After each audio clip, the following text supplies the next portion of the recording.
As Penacony's last festive superstar, she was once the center of everyone's attention. And now, with the unprecedented First Penaconian Holy Grail War about to kick off, she is back in the spotlight. Come on, girl. Show the audience that, what's it called? Tattoo on your hand? It's the command spells. Right. Command spells. Proof of your selection to join the Holy Grail War. They say its power lets you command legendary figures from Penacony's history to fight for you. And now, let's give up the floor to the star reporter of the Crystal Daily.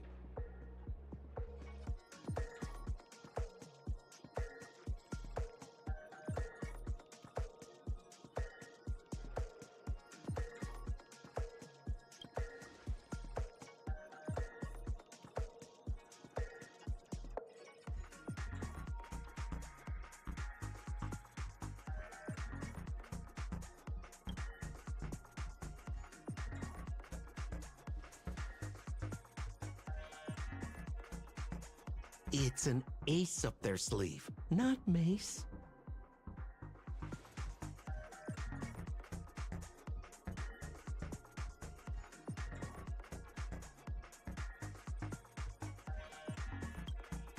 Oh, come on, girl. It's a rare treat for us Bellabogian folks to travel off-world. Running into an old friend on an alien planet. Ah, that's pure joy. Sure, the occasion might be a little weird, but don't tell me you don't recognize us. I promise Pitch Dark Hook the Great we'd record every thrilling moment of this trip to the planet of festivities for the folks back home. And here we are stumbling upon you being interviewed for the Penaconian Holy Grail War. I see. I was just wondering why someone else was taking my job, considering our channel secured exclusive rights to this interview and broadcast. Security! Clear the area.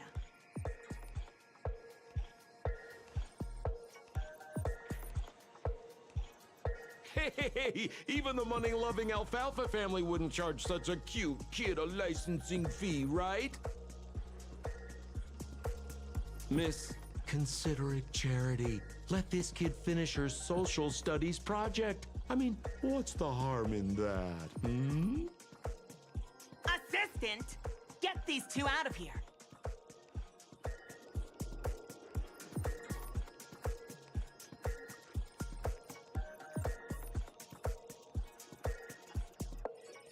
The Alfalfa family proudly presents the First Penaconian Holy Grail War. We'll be following the Masters every step of the way, bringing you the freshest, most exclusive coverage. Before we continue our interview with the Nameless about the Penaconian Holy Grail War, let's cut to a quick commercial break.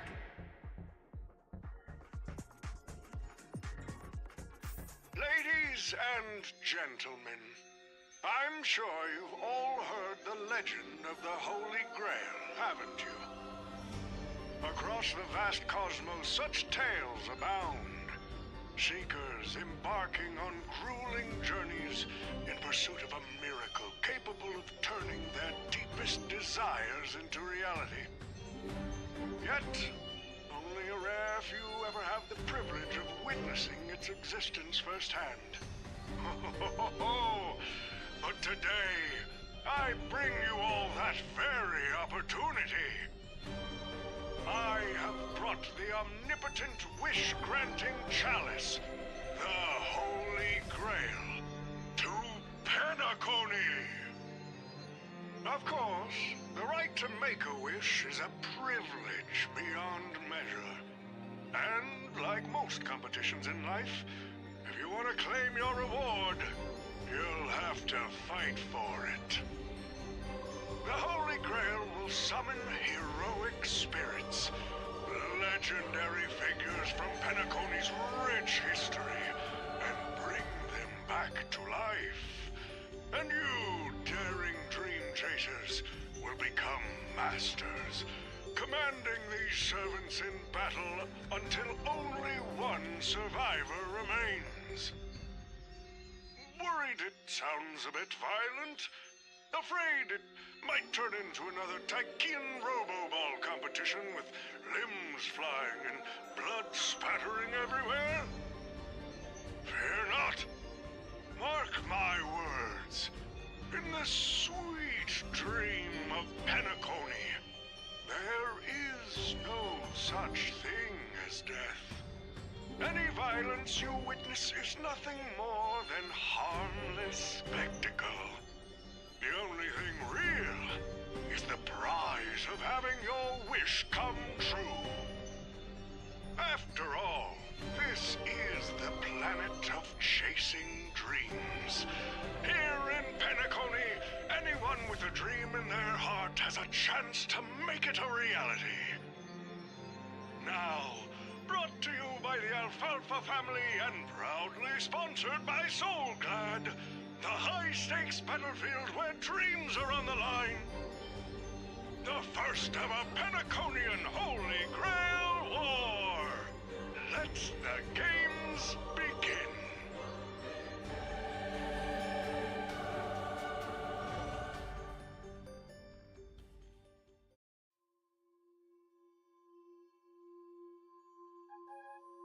Terrific! I loved how you used the word survivor instead of victor to rally the contestants. Nothing stirs up a person's drive quite like the goal of simply staying alive, What an inspiring speech, Mr. O.T. Even Louis Fleming himself couldn't have done it better. Easy on the sweet talk, kid. I'm not here for your flattery. I brought you in because I expect you to give it your all and become the survivor. Don't get me wrong, Mr. O.T. I'm honored you picked me, but I'm just a nobody, a bottom-tier cog in the IPC. And if the rumors are true, you're not exactly a fan of the IPC, so why me?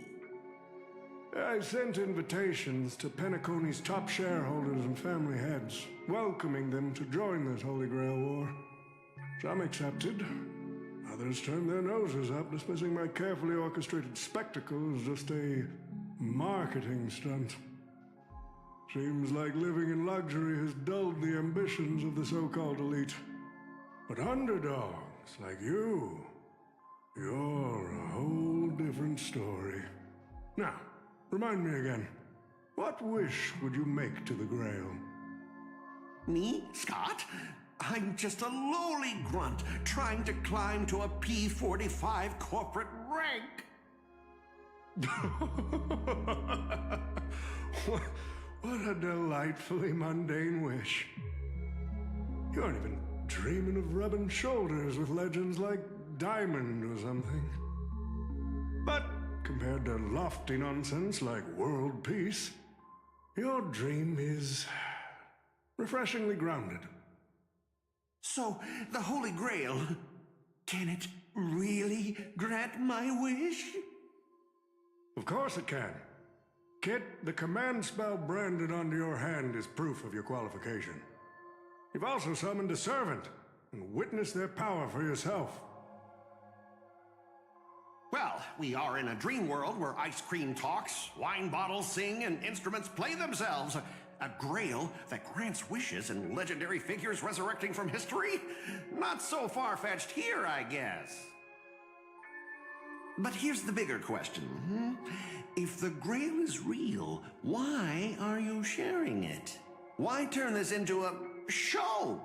Let's face it, if I were in your shoes, I'd keep it to myself, make my wish quietly, and get filthy rich. A sharp question, Scott. Let me put it this way. Picture an old man who survived 10 Amber Eras, navigated countless conspiracies and power struggles, accumulated an endless fortune, and climbed to the absolute pinnacle of Penacony. Now tell me, what's left for such a person to wish for? More money and power? No one ever thinks they've got too much of either, right? I don't know. You tell me, Mr. O.T. You're already getting close, kid. But a single wish, that's far too small to satisfy me. I want to transform the Holy Grail War into an unprecedented form of entertainment in Penacony.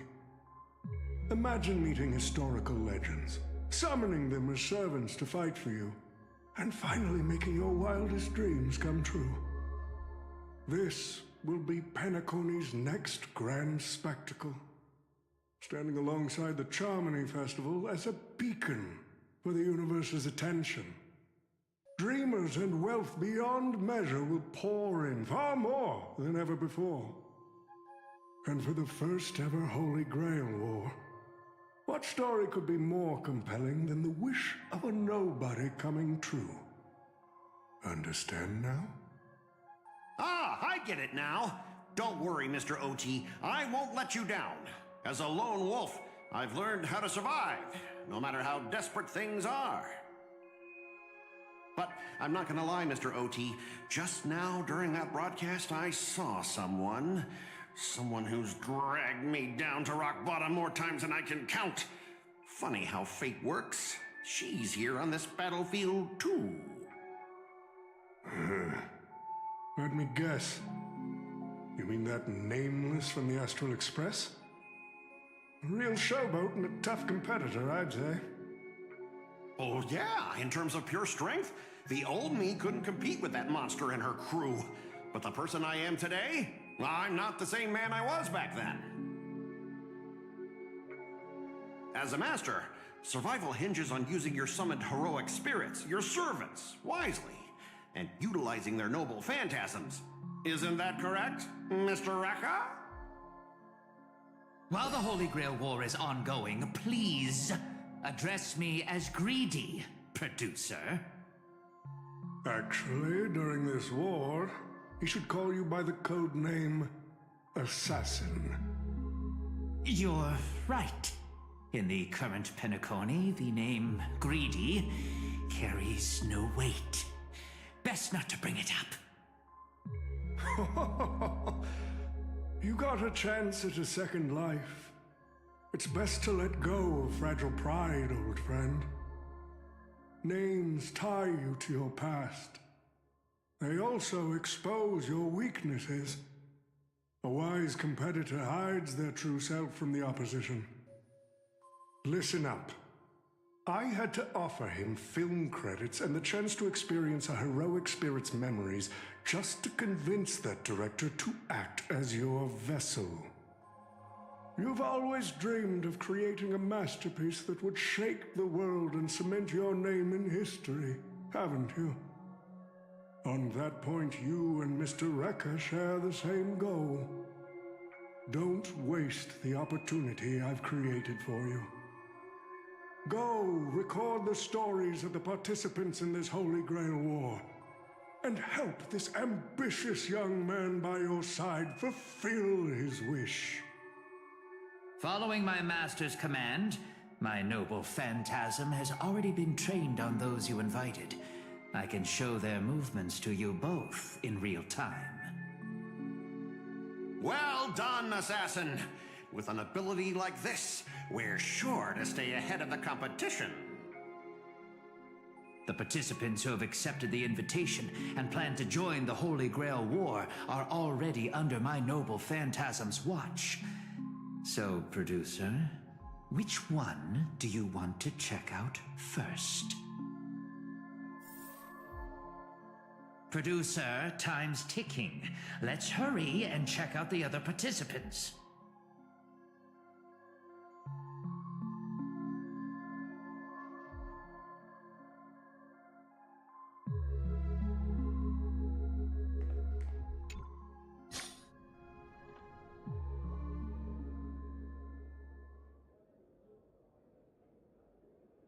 But what's even more Penaconian is this omnipotent wish-granting chalice. Oh, listen to that. Doesn't it sound like a cheap business scam? Only someone from a backwater place like Eurilo 6 could be fooled by a trick like that.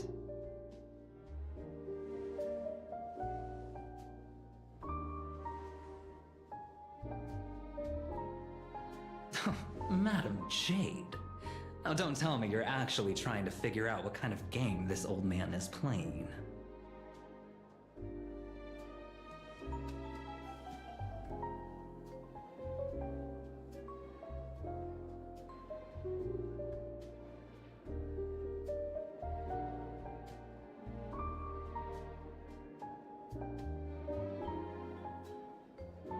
Fascinating. Well, people with real power wouldn't waste a second of their time on something like this. I mean, who would lower themselves just to entertain him? And if this so-called Holy Grail turns out to be nothing but a marketing gimmick, then things are gonna get really interesting.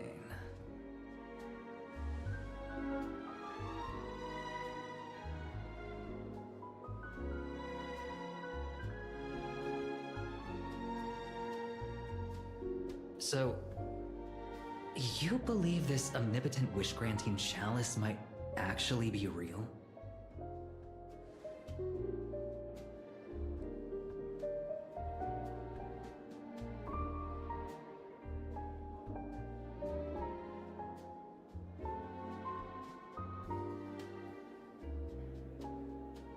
So does that mean you're interested in accepting the invitation?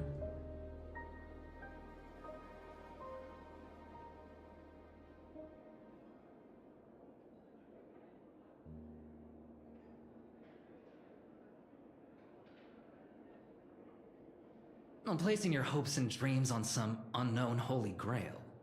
It's like dousing yourself in oil and diving straight through a ring of fire. Doesn't look promising, but it'll be one hell of a show.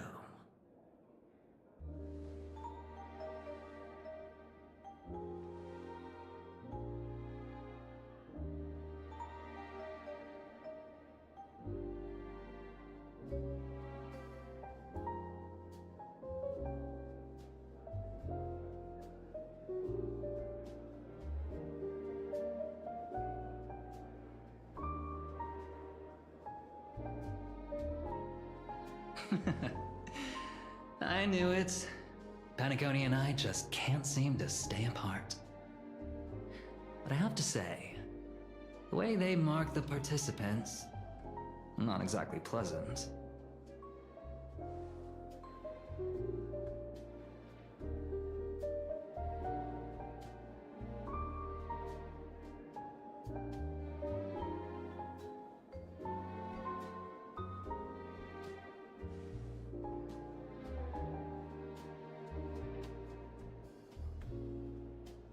As you wish. Wait! You're telling me the Strategic Investment Department is joining too? What's wrong, Mr. Scott? As a member of the Marketing Development Department, their reach shouldn't extend to you, right? That's right, Mr. OT. Besides, with you backing me up, even Lewis Fleming... Let's just let Lewis Fleming rest for now. Mr. Scott, the IPC is just one of many choices in this vast cosmos. Sometimes you need to fight for your own shot at greatness. I've got high hopes for you.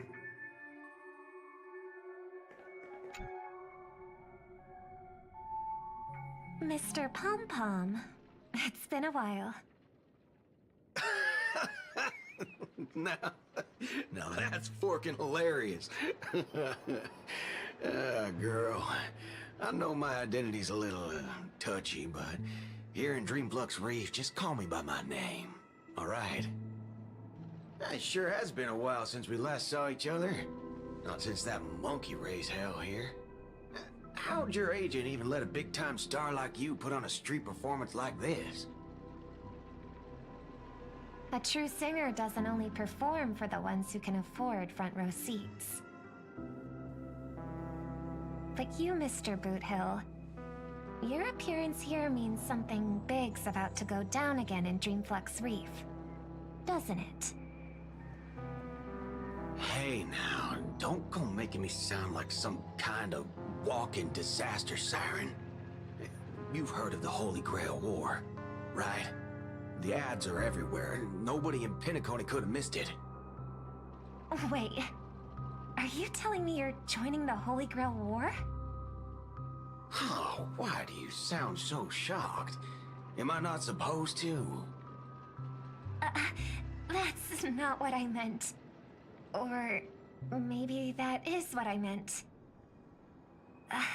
As far as I know, only the family heads, IPC execs, and the Astral Express crew received invitations to this Holy Grail War. Basically, the decision makers of Penacony. And ain't I Pom Pom, a member of the Astral Express? That's not what I'm saying. Relax. I'm just messing with you. For some reason, that old man went and sent an invitation to Dreamflux Reef, too. Micah figured things might go down the same way as they always do. The folks up top have their fun, and the people below take the hits. So, he sent me the invite. Said I might be interested. I see. So Mr. Micah's asking for your help in his own way. Makes sense. I mean, after all, I'm a two-time hero of Penacony. Sunday, the monkeys. Dadgum my stupid mouth. Why'd I bring that up? Sorry. Listen, I don't care about any muddle-fudging Holy Grail, but a Holy Grail War. Now that sounds dangerous. Yeah, I get that feeling too. Summoning dead guys from their graves to duke it out. Winner takes all. That sounds like something those IPC shirtbags would come up with. No heckin' way I vibe with that kind of setup. But, since I took Micah's request, I gotta see this through. Make sure things don't spiral out of control. Alright, time to get prepped. Up next, per the invite's instructions, summoning the heroic spirit. See ya. That guy, that's the one in Criminal Boot Hill. Mr. OT, sir, can't you revoke his qualification? Letting a criminal join the Holy Grail War is way too dangerous. What if he wishes for every single IPC employee to drop dead? That'd be the end of us. Kid, you're basically admitting you think that cowboy's going to win the whole thing. Where's your confidence? You gotta keep your head in the game. Once you accept the invitation and are branded with the command spells, your qualification as a master can't be revoked. Then we should send out the Bloodhounds and take that criminal down immediately!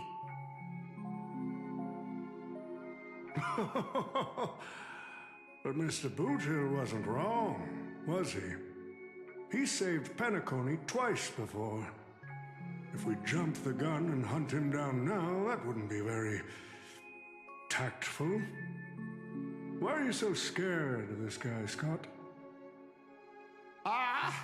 Let's just say there's some personal history. He's got a particularly brutal way of handling my department's people. Oh, and isn't this your perfect shot at vengeance? Win this war, and you can bring that cocky cowboy crashing down yourself. Don't worry, Mr. OT. Forget a small fry like Boot Hill. If the traps are set right and the schemes are airtight, even Louis Fleming wouldn't be able to escape. Good.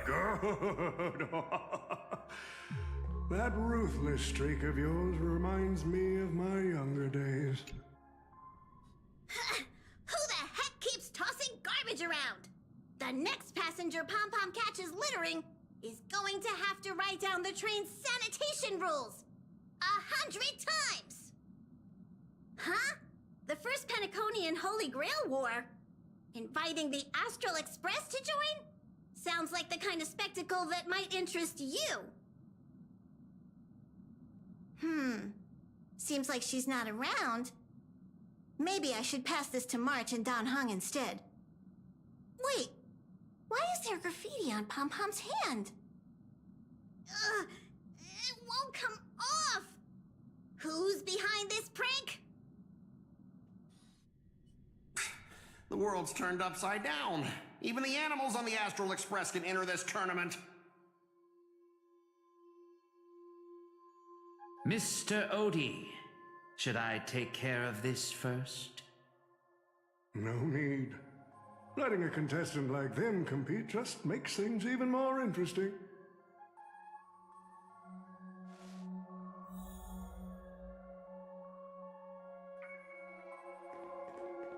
The stage is set, and the characters are all in position.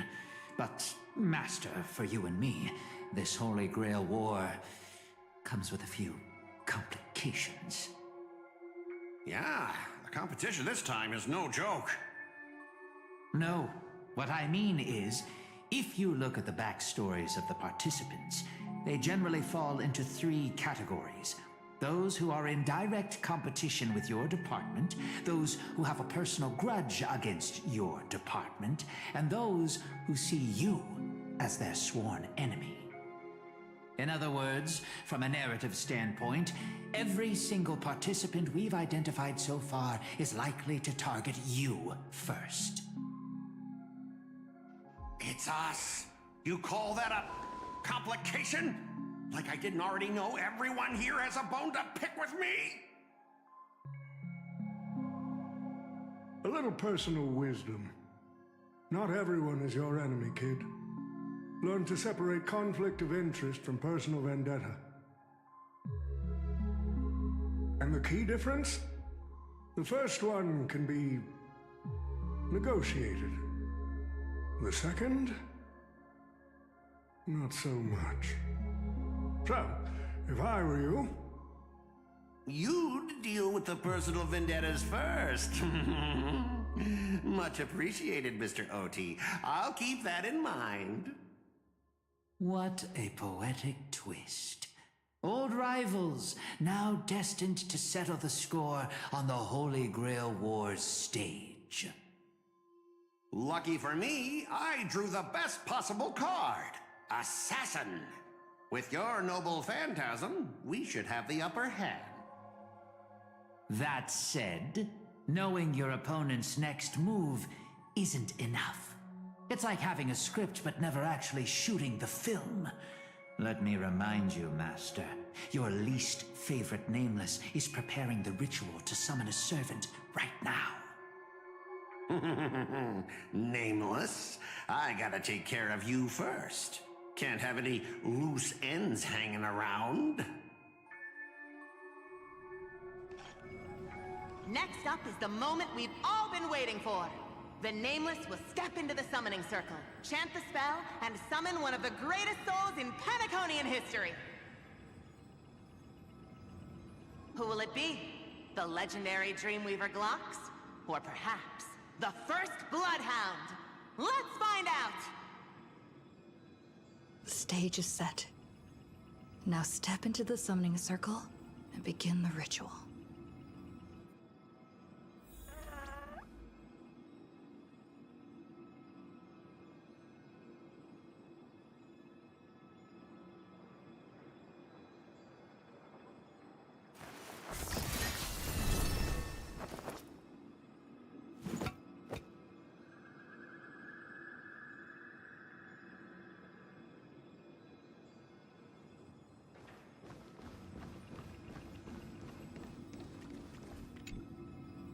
All right, let's begin.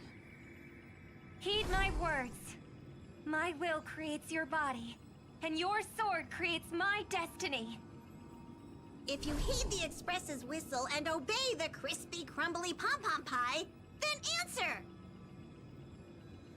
I have not come to bring all the good in the world, but I am fated to perish, defeating all evil in the world. 7 souls flowing from the Amber Lord's stony hearts.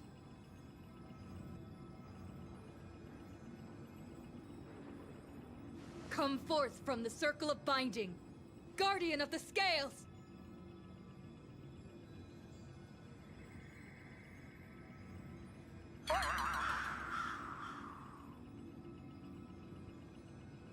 So, where's the servant?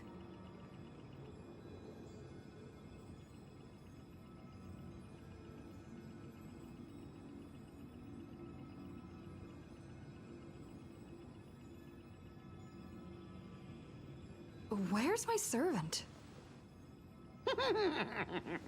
Oh, I wish I could capture this pathetic little moment of yours and pass it down as a family heirloom for generations. I was actually worried you'd luck out and summon some terrifying servant. But turns out you're just plain cursed. Compared to you, even I seem less of a lone wolf now that I have a servant. Maybe I should let you borrow the title for a couple of days.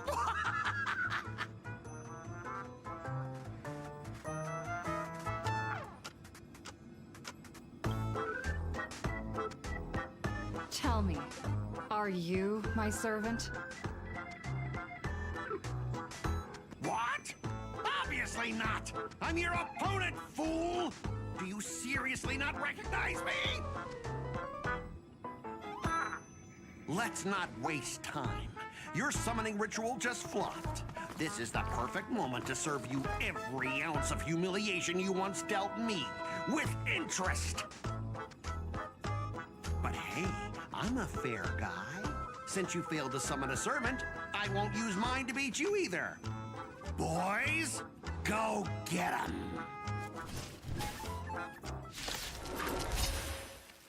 Specialist Scott! You never said the enemy was this strong! We gotta go lead! Don't forget to file my overtime pay! You idiots! Hold the line!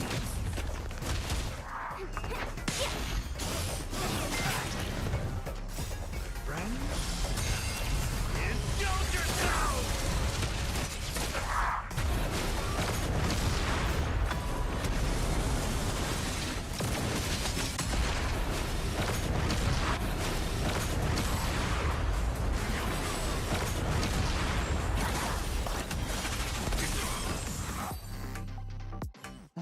These useless mooks are even worse than I thought. Anyways, just fall back for now. Scott, that's all you've got? Guess it's my turn to hunt you down now.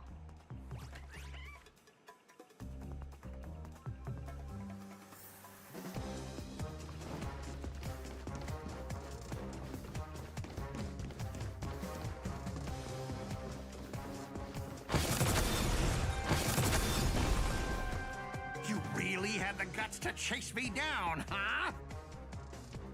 What a shame. Your Holy Grail war ends right here. Target is in position. Ready, assassin? Ready to roll, producer. A blood-splattered interstellar slasher comedy. Action!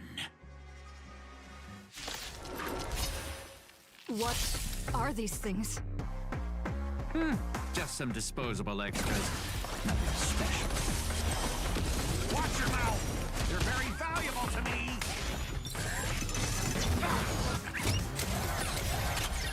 You find the answer?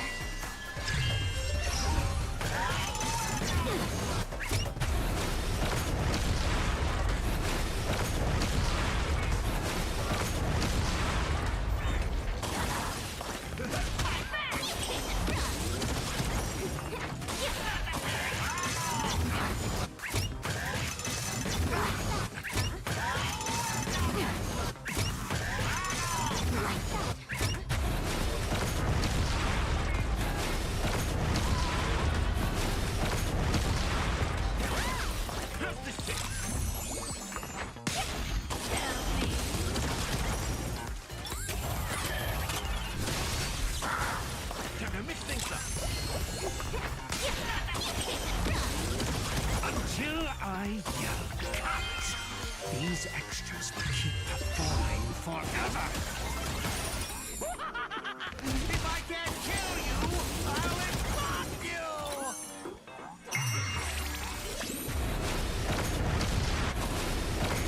Who the heck are you?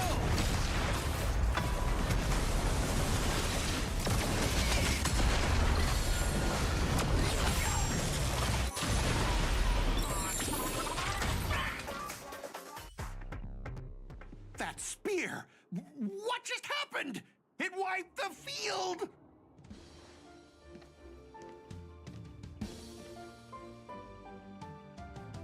Don't tell me this guy's your servant! Assassin, do something! Someone's crashed the set, producer. I'm not built for frontline combat, and that guy is bad news. So, how about we take the smart approach and run?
Come on, I'll take you to try the local specialty.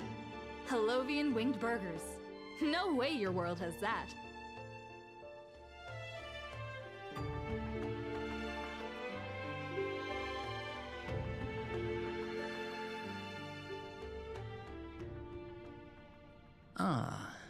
I've always been a gambler, teetering between bad luck and incredible fortune.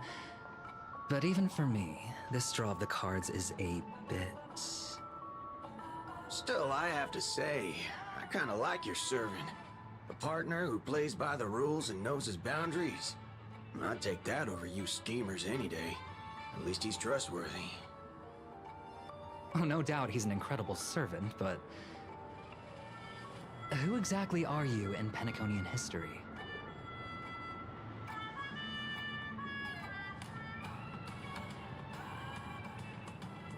Oh, looks like, well, just like your servant, he's from another world.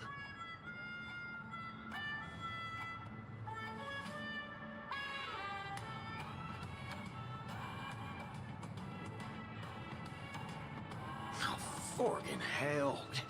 So, 2 outsiders summoned 2 more outsiders. What kind of xenophobic Holy Grail war is this?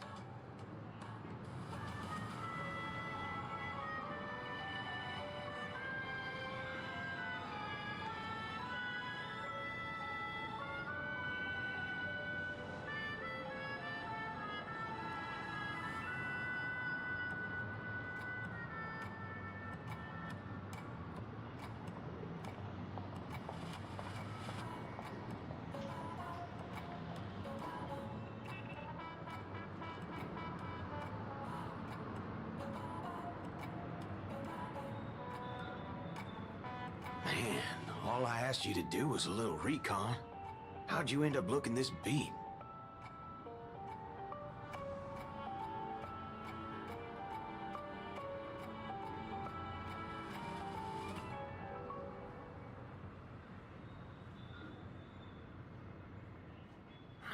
For gray hair. That's one of ours. Why the heck were you fighting her?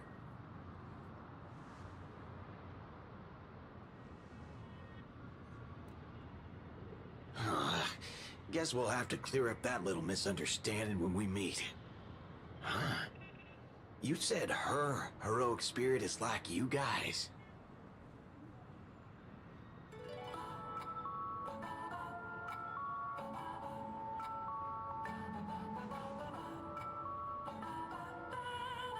Are you guys often summoned into worlds that aren't your own?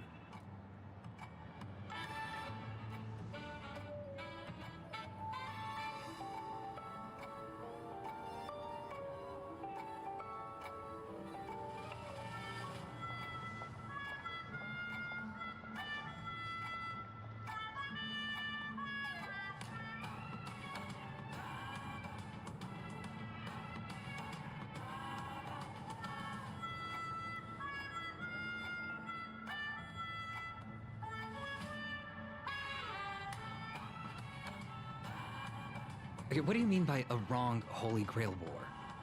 Do you mean that in your world, the Holy Grail War is a common ritual, but in our world, old Odie completely botched the process?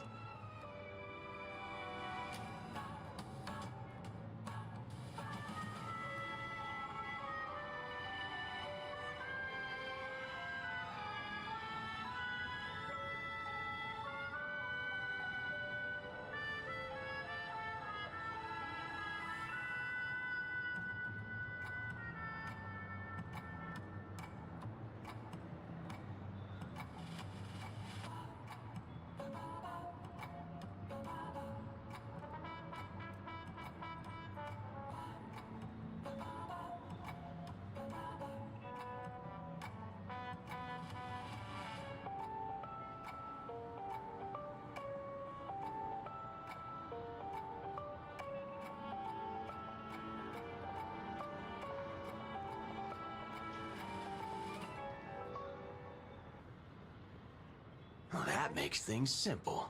We just find the muddle fudger behind this Holy Grail War and drag them out into the open.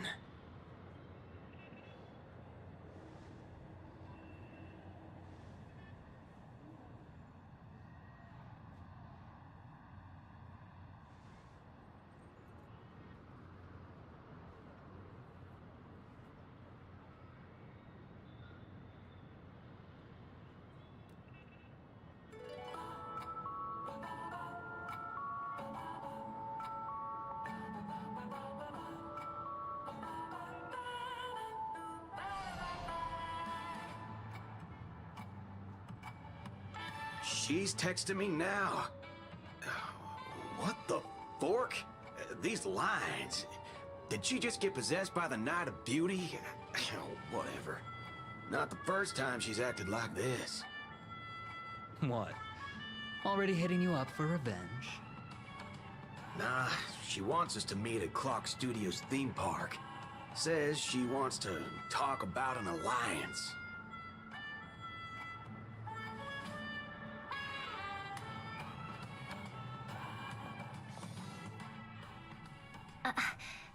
I thought a heroic spirit would look...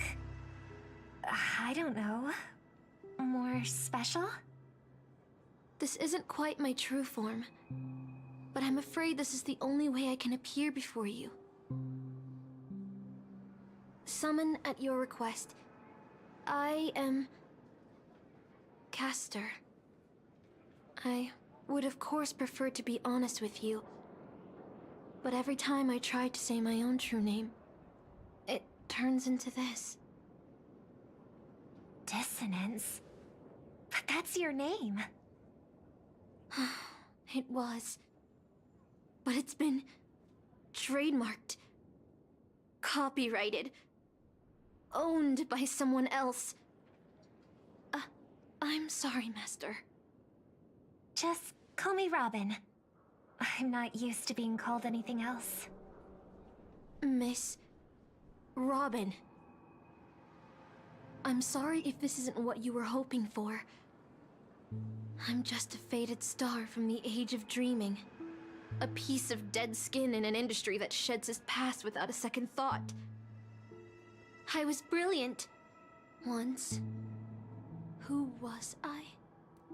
Well, maybe you'd find the answer buried in some old, forgotten magazine.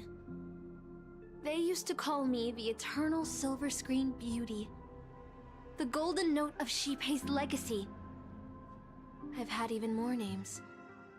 But ever since I first stepped into the limelight, I've never had my own.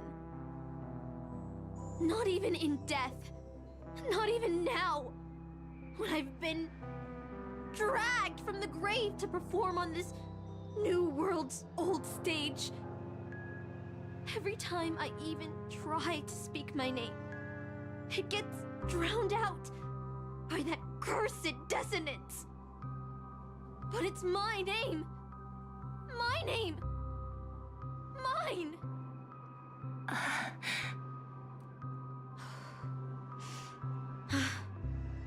I'm sorry. It's okay. Let it out. I get it. Sometimes I want to lose control too. When we're on stage, under the spotlight, performers like us have to keep our composure. Since you can't use your real name, what should I call you? Castor. That's the title the Grail assigned me. No, I don't like that. I want a name you chose, not a name that was chosen for you. Thank you, Miss Robin. Then, call me Miss Note. For now. Funny. I don't remember being this emotional when I was alive. Maybe my fractured spirit origin is affecting my personality. No true name. No noble phantasm. Just this ridiculous talent for theatrics. But I'll do what I can. However little that may be. I'll fight for you and myself to earn a chance to wish upon the Holy Grail. You want to win? To me, the only real victory is making this war disappear. And that's something weapons can never achieve. Only song can do that. But people always remember the ones who win wars, never the ones who try and end them. Whether you want to end this war or win it, you're going to need allies. No performance is complete with only the lead on stage. I know. I was just thinking the same thing. Out of everyone in this war, there are at least 2 people I can trust. I've already invited one of them, and I plan to lay everything on the table for her.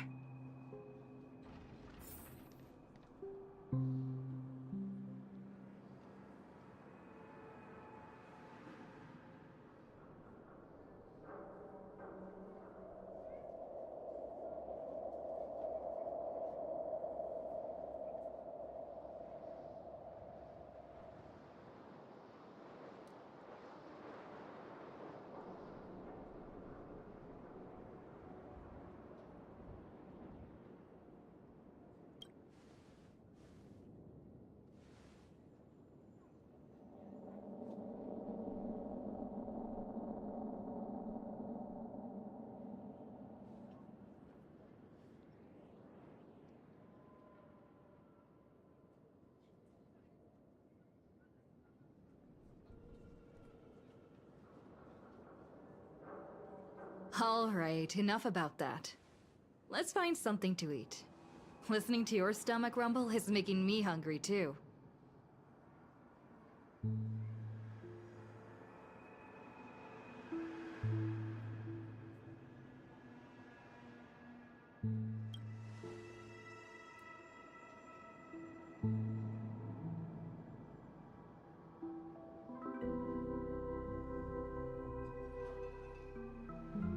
Almost there, Saber.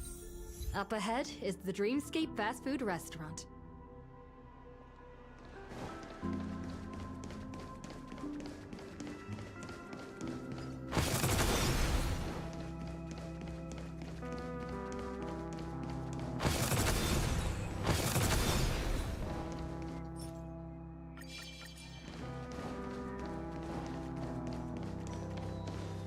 My dear guests, welcome. What would you like to eat? Wait a minute. Isn't that our festive superstar? You're here for that Holy Grail War, right?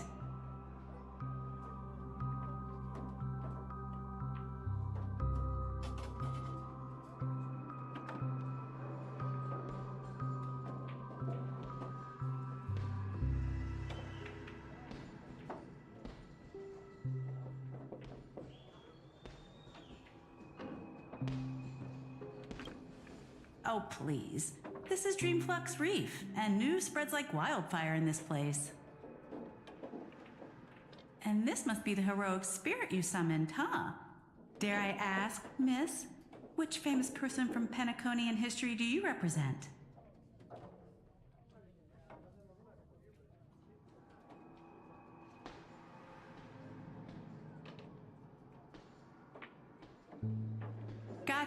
Gotcha. Like a secret recipe, huh?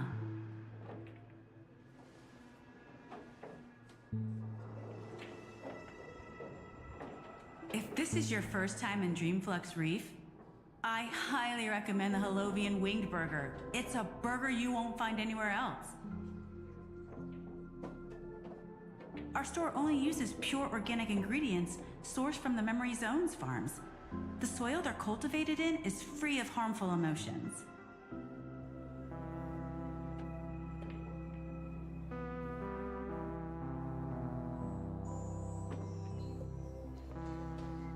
All right. We'd like 100 burgers. Okay, wait. Did you say 100? Are you sure about that? The lady next to me needs to replenish some energy. With so many Halovian winged burgers, it'll take a little time to prepare. Please be patient, folks. So, Saber, what wish would you make to the Holy Grail?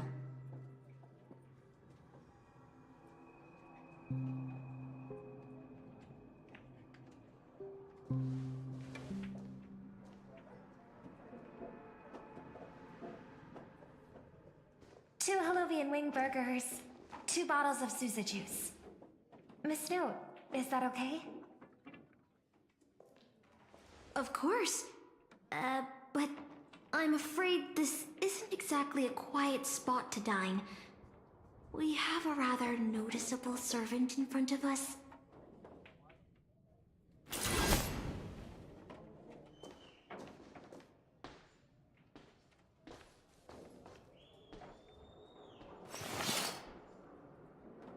It's been a while. Miss Note, this is the trustworthy friend I mentioned to you earlier.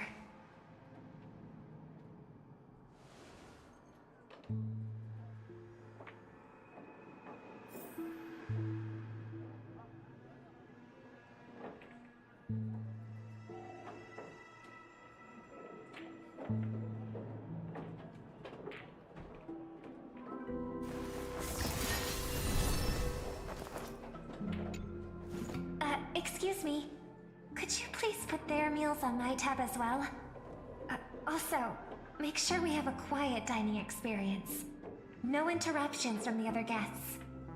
I'll leave an extra tip for that. Thanks. All right, you can rest easy. No one's gonna bother you while you're eating. Miss Servant, over there? Could you turn down the murderous look? If your hand's always on your sword, I'll have to step in to protect Miss Robin.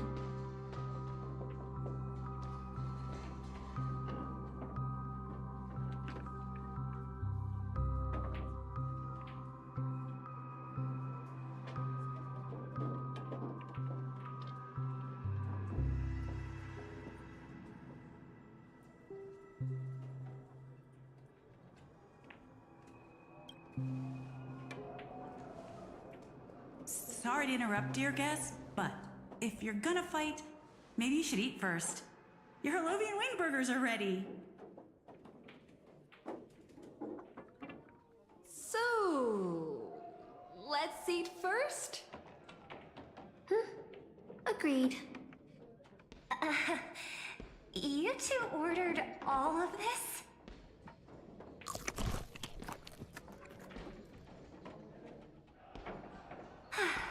It seems they've all calmed down after eating.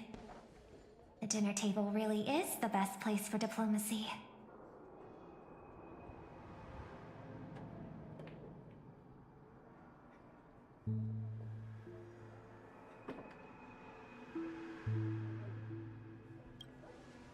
No problem at all.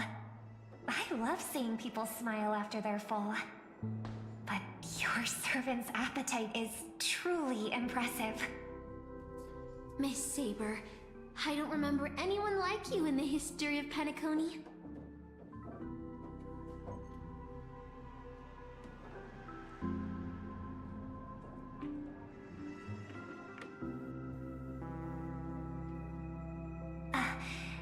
I don't quite understand what you mean.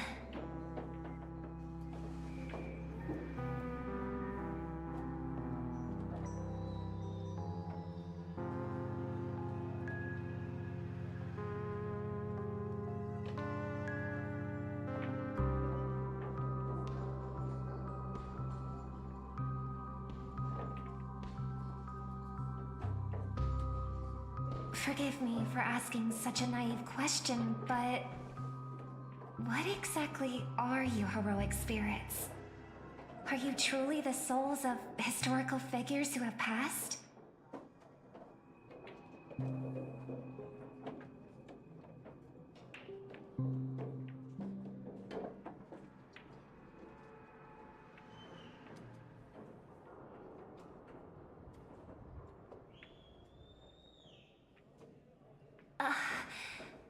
Magical energy, noble phantasms. Do these things really exist?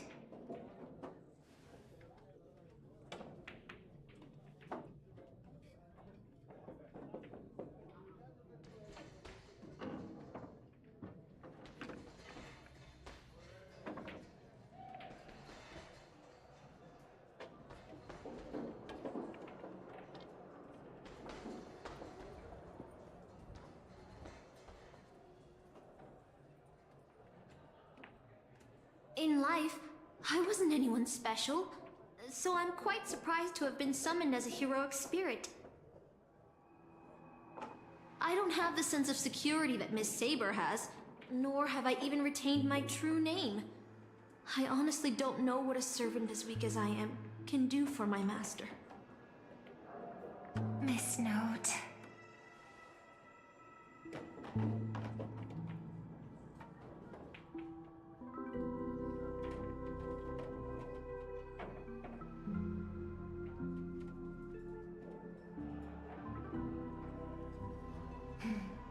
Well said. My brother once told me that Penacony is a land of empty legends and no true heroes. To him, the historical figures of Penacony, the legendary heroes, are all just half-truths. Images created by later generations, like products in a store window. Even their dreams turn into reality TV prizes. But at this moment, whether it's the otherworldly Miss Saber or the historical Miss Note, I'm certain you both are more real than that. And not just some commercialized product. Master, thank you for your comforting words.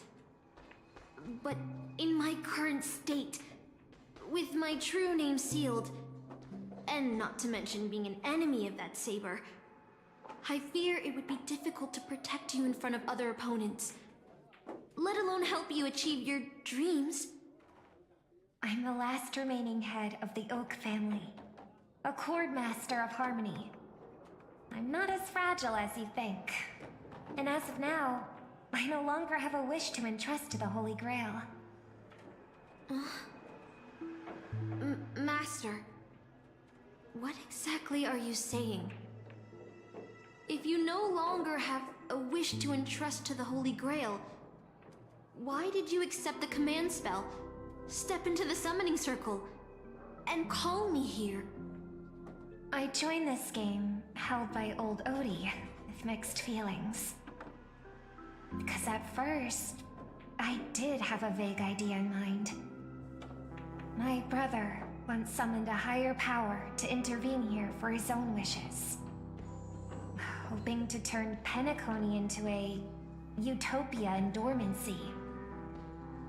He failed, and now must walk the road of atonement. But the impact of his actions still lingers in the hearts of the people of Penacony. I wanted to use the Holy Grail to erase and heal those scars, to make up for my brother's mistakes. But now I realize I was wrong. Summoning Miss Note to the present world showed me that the Holy Grail does possess some sort of power. And entrusting my vague, unclear wish to an unknown entity would lead us down a very dangerous path. Regardless of my intentions, my wish is still selfish. It's no different from my brother's wish. I'm sorry, Miss Note. But the moment I summoned you, I realized my true feelings. The people of Penacony are not so weak that they need Enna's dream to save them. I shouldn't ask the Holy Grail for anything. What concerns me more is... what exactly does old Odie want to use the Holy Grail for?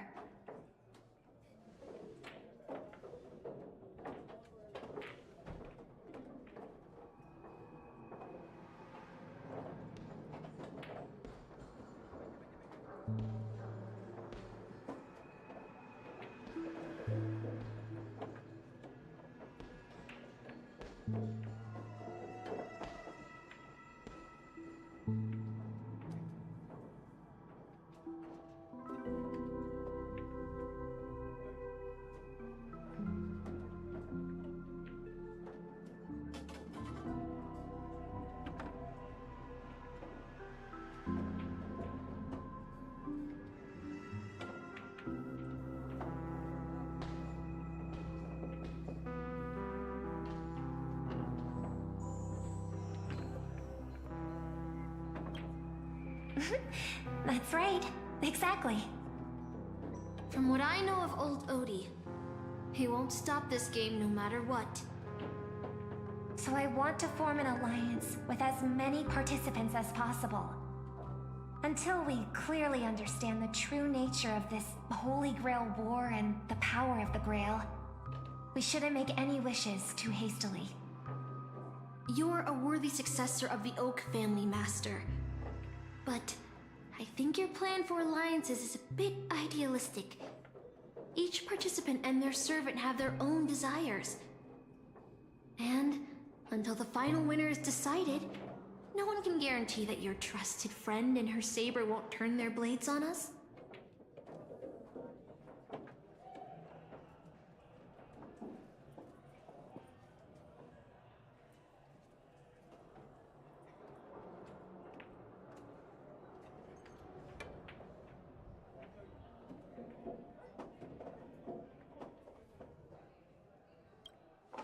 But, for now, I'll follow your lead. However, if the situation changes when trying to form alliances with other servants, I'll make my own decisions. Huh? Boothill just sent me a really long text message. I got one too. Was it a mass text?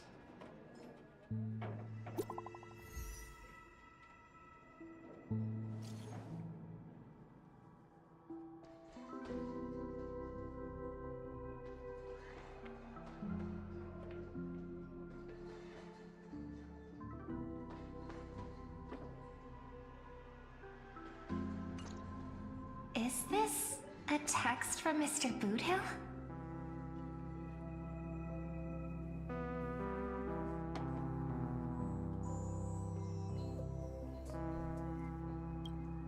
Putting the content aside, Boothill isn't exactly good at typing, let alone this kind of formal letter format.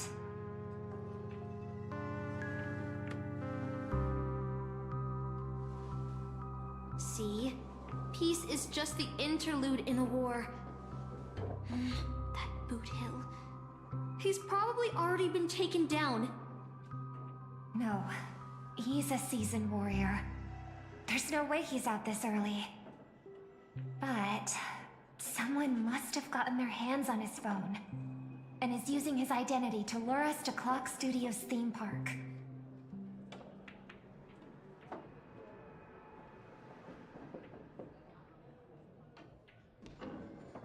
Yeah, I was thinking the same. If we rush over now, there's still a chance to save Mr. Boothill. What do you all think?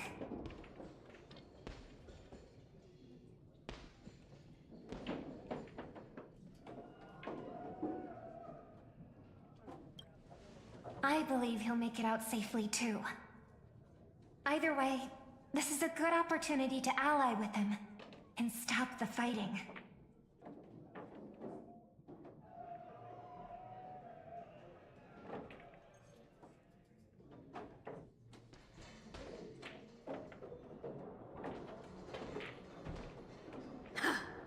Then let's head out!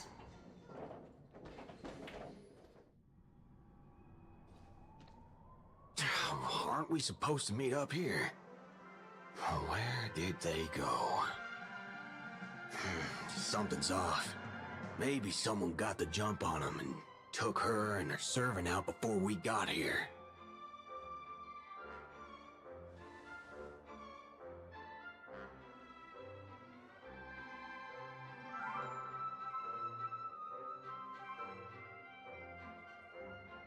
Or maybe our old friend is concerned about an IPC employee showing up. So they're lurking in the shadows to assess us.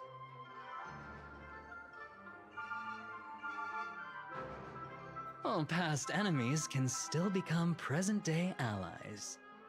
Am I right, cowboy? Even with the IPC, she should at least trust me after we went through so much together. Hey! Come on out! Let's chat about joining forces as a team. You ain't gonna get hurt. Oh, they aren't coming. I went through a lot of possibilities in my head before we got here. But I never expected to face the most ridiculous of them all. A sharp bag pulled off a scam on a Galaxy Ranger. Listen up, fork and shirt bags! Ain't no matter who you are and what you want to do. I've got you surrounded. Pop out now. Or don't say I didn't warn you when you stub your toe on the way to the underworld. Did you hear that? Oh, he's gonna kill us if we don't give ourselves up. Oh, he's every inch a serious criminal with a huge bounty on his head. I'm positively shaking in my boots with how he talks. Huh? Wait, isn't that Mr. Aventurine of the 10 Stonehearts? Why is a criminal wanted by the IPC walking around with an IPC executive, Sir, if that blasted cowboy's got you kidnapped at gunpoint, just give me a blink. Or maybe you two are actually friends? An IPC executive secretly in cahoots with a cosmic fugitive. Assassin, you've got to grab this awesome scene on film. Oh, your servant is Mr. Rekka? No. Wait, now that I'm looking at him, there's something off. Hey, you know him? The guy in the IPC uniform next to Rekka? There are more IPC employees who know my face than there are grains of sand in Sigonia's desert. You think I can remember them all? Oh, wretched brat. You think I'm scared of you just because you're a Stoneheart? The Strategic Investment Department's reach may be long, but it will never reach my neck of the woods. After I win the Holy Grail, I will make everyone do as I say. I'll make you all kneel before me and beg for mercy, then have you bark like dogs, oink like pigs. No, croak like frogs.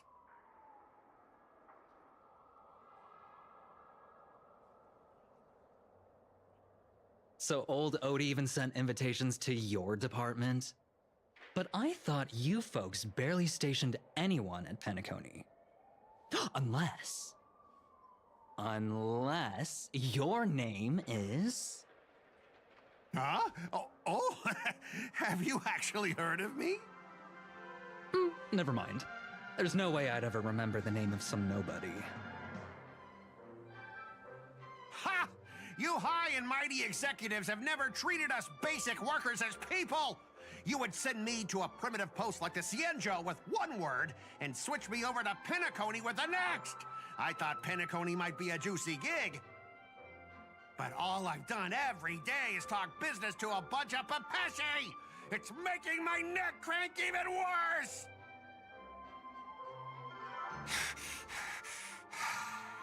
But hey, all of that'll soon be a thing of the past. Aventurine? Ha! I'll replace you and become the new Stoneheart of that name. Assassin, use your noble phantasm to bring me victory! Huh? Do I finally get to see this shrimp servant in action? Archer, get ready for a fight.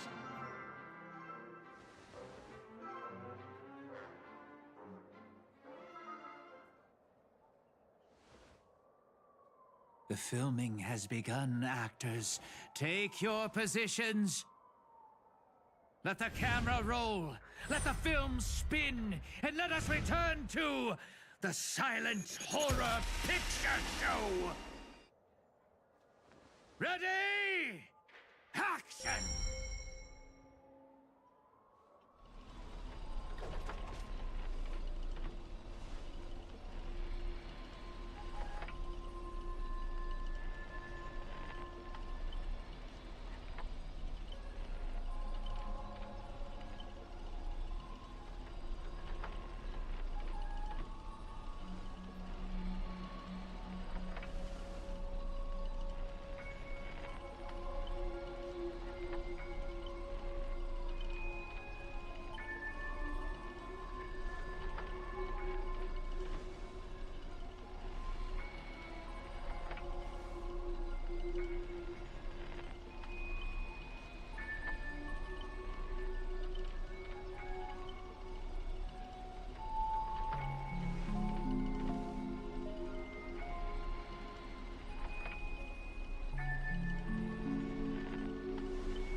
I've always wanted to see you people like this.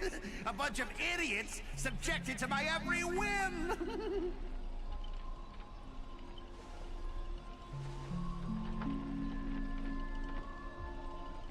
have you been reduced to this, may you ask? Because now I am the protagonist! You extras will never be treated in the same way as me. I can't wait to hear what kind of petrified screams you'd be making in this horror show. Oh, wait. Oops, I forgot. No one can hear their own screams in Assassin's Noble Phantasm!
You want to leave after entering Boss Scott's turf? In your dreams!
Supporting characters with no voice dubbing shouldn't waste the audience's time with your lines. Ready! Action!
no-name slip like that? Isn't that supposed to be a heroic spirit's greatest weakness? Assassin!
Trying to run?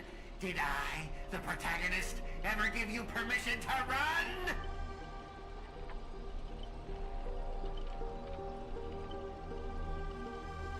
As the star of this film, I'll be the one to personally tear you all apart limb by limb. You see these chainsaws in my hand? With assassin's power, these two poison saws can cut 3 times the blink of an eye. That's 6 cuts in one go. With my concealed sword chainsaw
what you meant by giving me more power?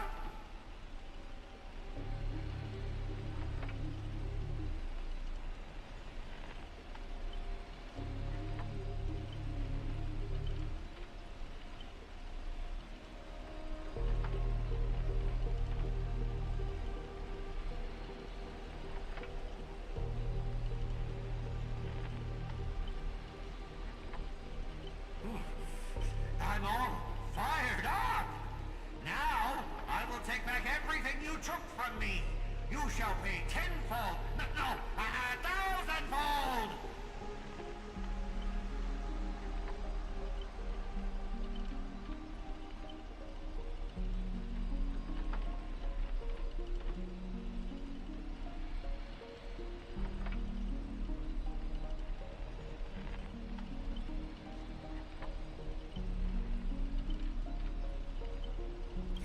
And didn't know what you were doing? You ruined my life! You made me bark, oink, and face a demotion, moving from one puny post to another in the cosmos in despair and misery! And this is what you call it? Young and didn't know what you were doing! You and your little entourage of extras. You won't get to be cocky for much longer. The power inside me is breaking out, trying to be free.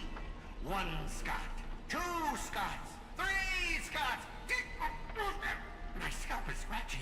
2 got stuck in there.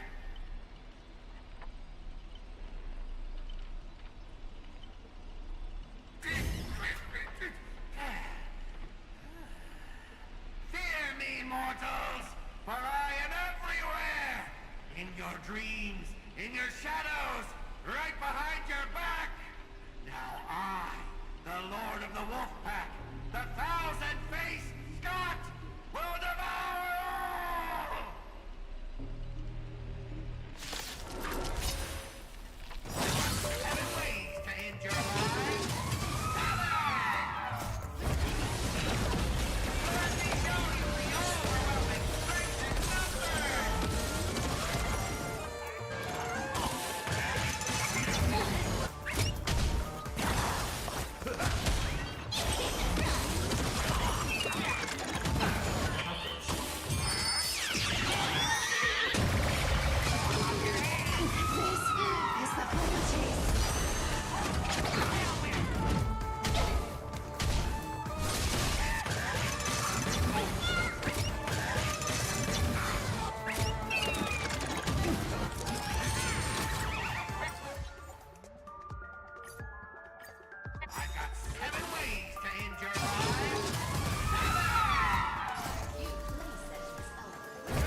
here today to commemorate the many Scots who have sacrificed their lives again and again.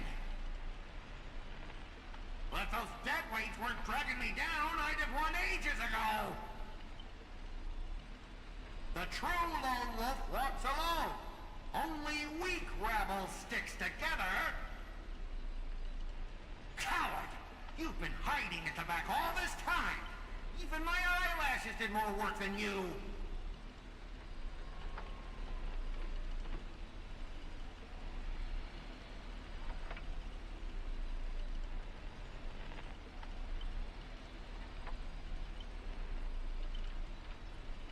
Greedy! Do you still even want the Holy Grail? Go change the script on the fly! Move the stage props! Give me more power! Let me crush them all! Crush them in the palm of my hands like a true villain!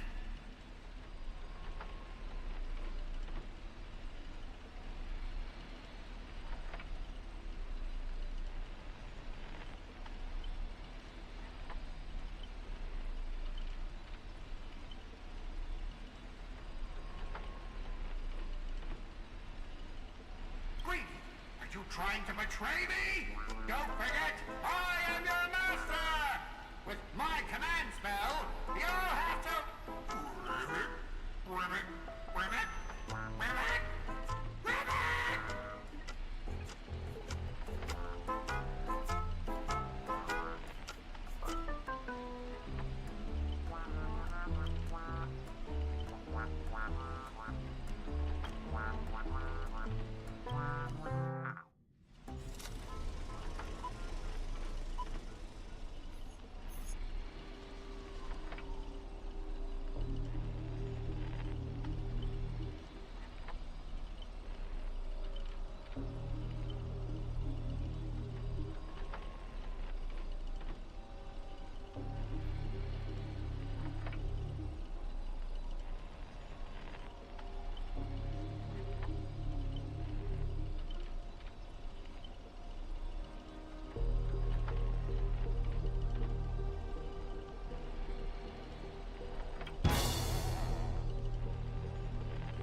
woman so?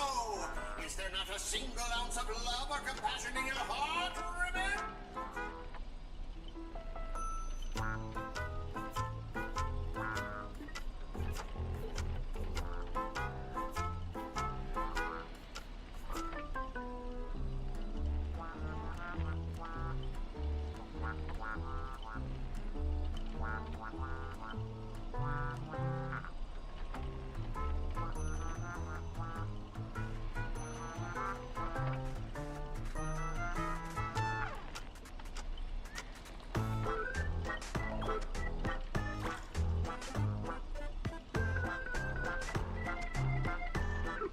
If I back down now, I'd be the same as all the other Scots. So, if you want to hurt Miss Robin, you'll have to walk over my dead body, Ribbit.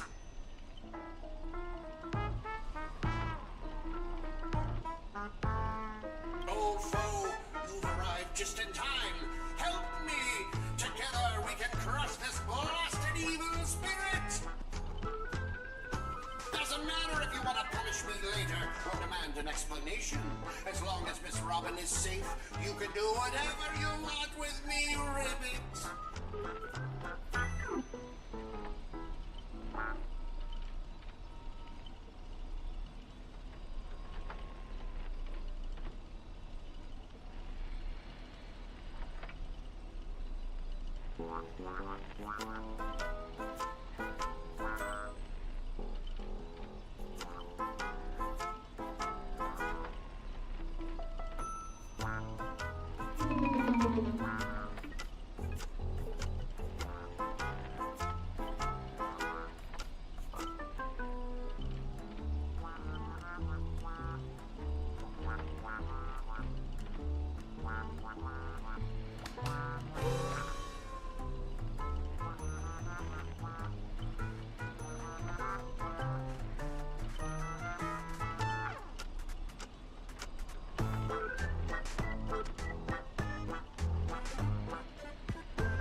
Ribbit, here comes a hero. Greedy split my consciousness into countless fragments in the previous battle. I'm honestly as shocked as you are.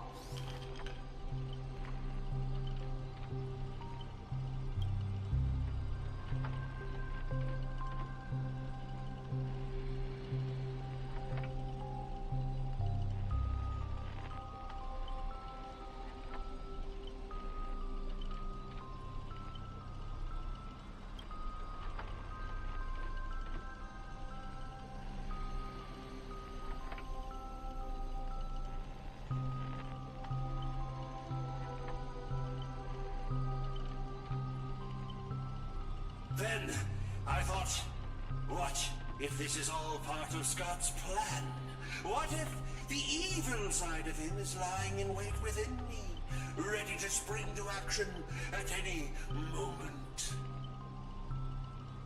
I want to go with you to save the other Miss Robbins, and I also need someone to kill me if Scott ever takes over my body.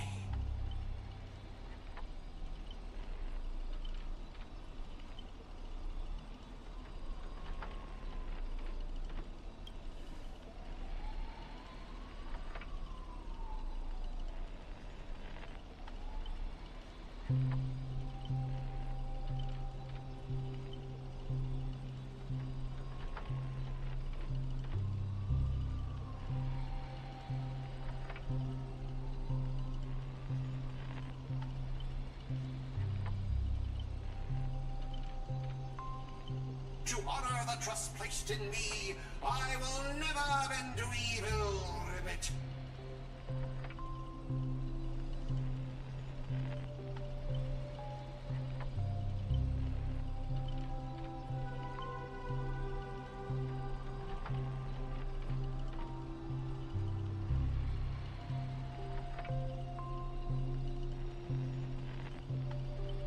Ribbit, I'll prove my justice with my actions, Ribbit!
With all of you. But I'll die happy, knowing that I gave my life for justice, to keep others safe.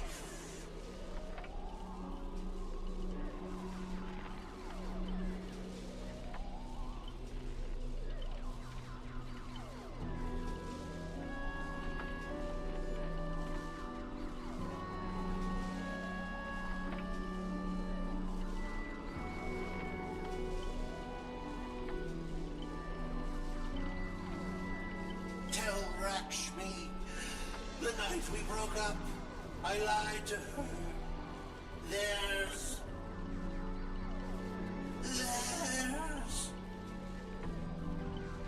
no such thing as a Scott of justice.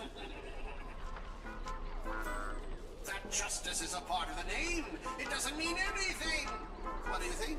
How would you rate this shocking reveal, Ribbit? Director, heal me up!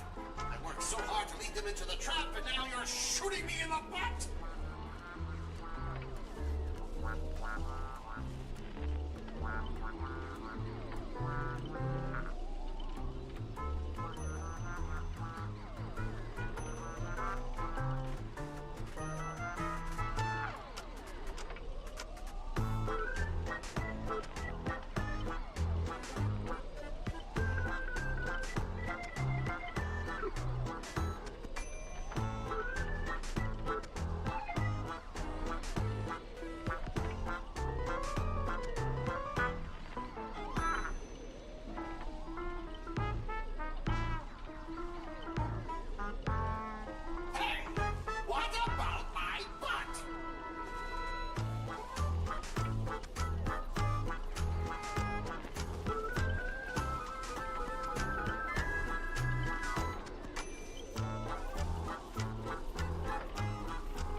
this world is bleeding.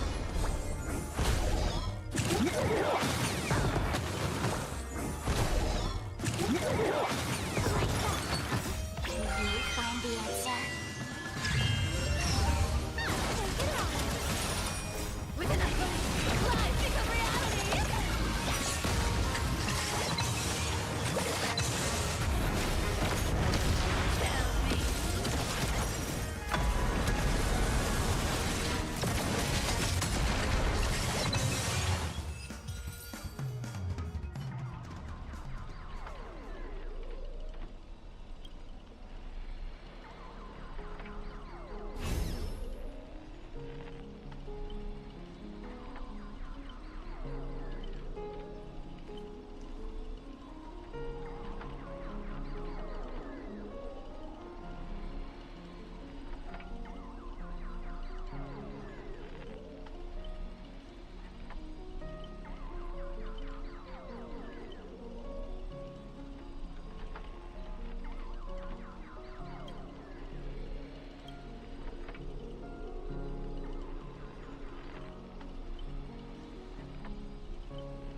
Archer, as my servant, you'll come with me, right?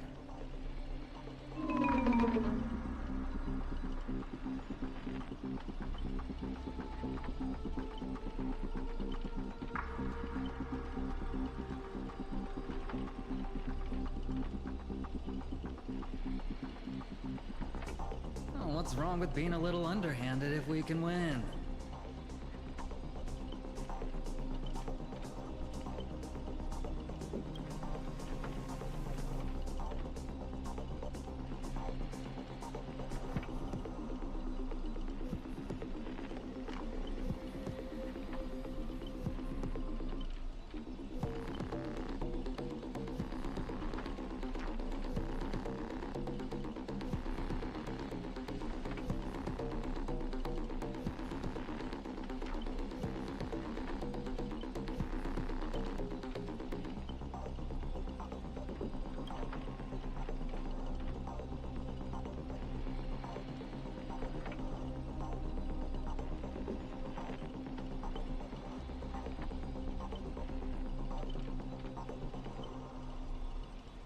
So you still refuse? You know, I should use my command spells to force you into submission, but I hate brands on the flesh that bend someone to another's will. If staying with them is your wish, then so be it. But sometimes, a change in perspective will make you see the gamble in its entirety.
see the enemy's position now, Archer.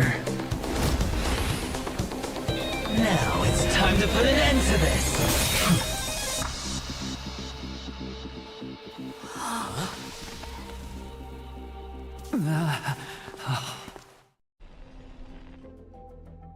Why do actors in horror films never see where the monsters come from? Why do monsters keep popping into the frame as long as the film is rolling? It's because the true monster is born beyond the set. The director's lens is the real cradle of terrors. Your presence concealment skill is simply a manifestation of the theatrical rule that characters in the story cannot see the cinematographer filming behind the lens. But monsters are different. They are the soul of horror films, the focus of the lens. Their line of sight is always fixed on the camera's position. That's why only Scott, the man playing the monster, can see you. You win. I concede. Having the devil lurking behind the lens and getting real monsters to step into the theater. That was my finest offline marketing campaign ever.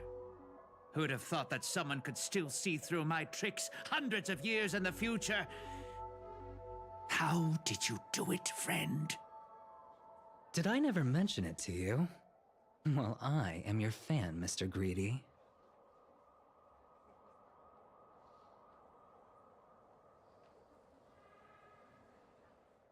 A director of flops from centuries ago, catching the eye of a big shot from the strategic investment department. Thanks for the compliment, but that was a pretty bad lie from you. Oh, have more confidence in yourself, Mr. Greedy. After I stumbled upon your first movie, curiosity led me to dig through the archives of Greedy films. Now, you had each moviegoer sign a death and liability release waiver before entering the theater. And you released Memory Zone memes into the theater at intermission. Oh, these interactive marketing tactics were way ahead of their time. You could smell out exact market demands and deliver maximum impact with minimal resources. Oh, had we met back then, I would have made sure to secure a spot for you in the marketing department. I'd rather not be recognized for those achievements. You could have been rolling in riches. But you poured everything into filmmaking to create something you loved. You're a director worthy of respect for that alone. But what you've done is unforgivable. The watchmaker said almost the same thing to me back then. But like I said, I concede. I have no talent, and can't create true art. I've come to terms with that after dying. Then could you tell us old Odie's plan? If he truly wanted to achieve his wish, he could have easily hired a few masters to stage out a variety show with a rigged outcome. But he deliberately gathered a group of uncontrollable individuals to participate in a Holy Grail war that might never even happen. Mr. Odie gave me a backup plan before I came here. When I lose, I'm to humbly admit defeat and invite everyone to the Grand Theater. Mr. Odie and the Holy Grail will be waiting for you there. You'll hear all the answers from him. And you, my fan, this little behind the scenes is just for you. I believe the reason Mr. Odie reached out to you all is simple. You'll bring in higher ratings for this show. There's nowhere in Panaconia more fitting for a grand finale than the Grand Theater. Oh, Mr. Boothill, why are you looking at me like that? Didn't expect someone like you to be that Fudger's fan.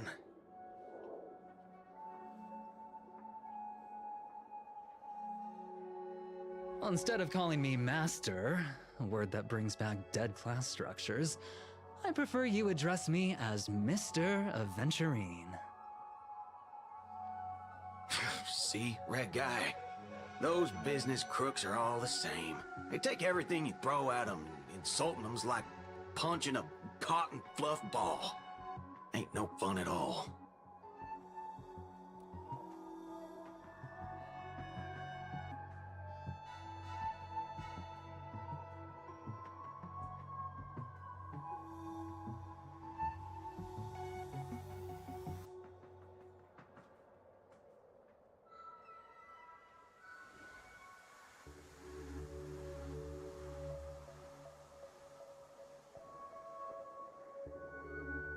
I'm going with you.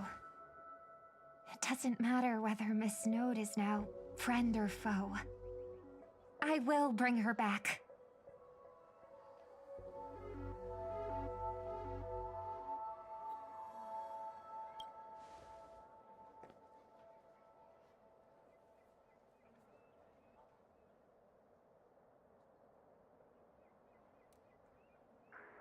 Oh, by the way, I think I forgot to ask.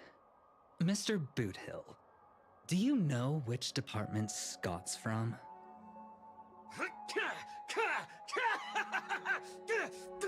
Whoa, yeah!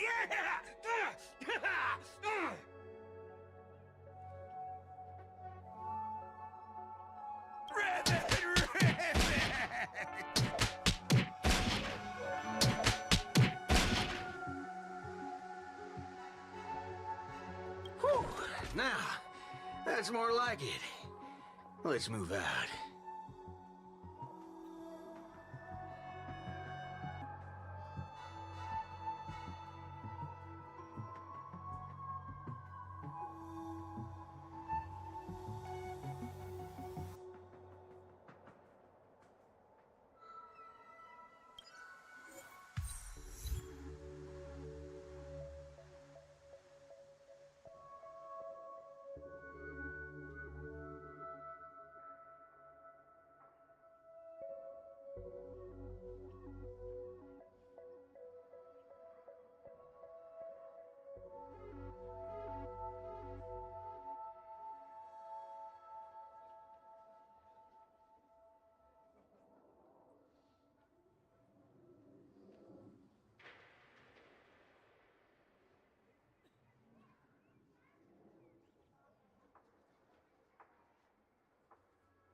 The sharp instincts of a businessman are enough for me to know where and when to make my moves.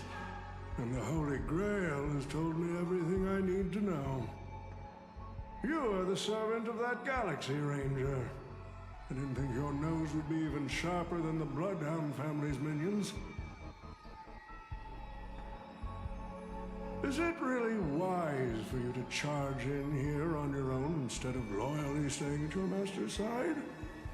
That cowboy is in quite a pinch right now and would appreciate a speedy rescue.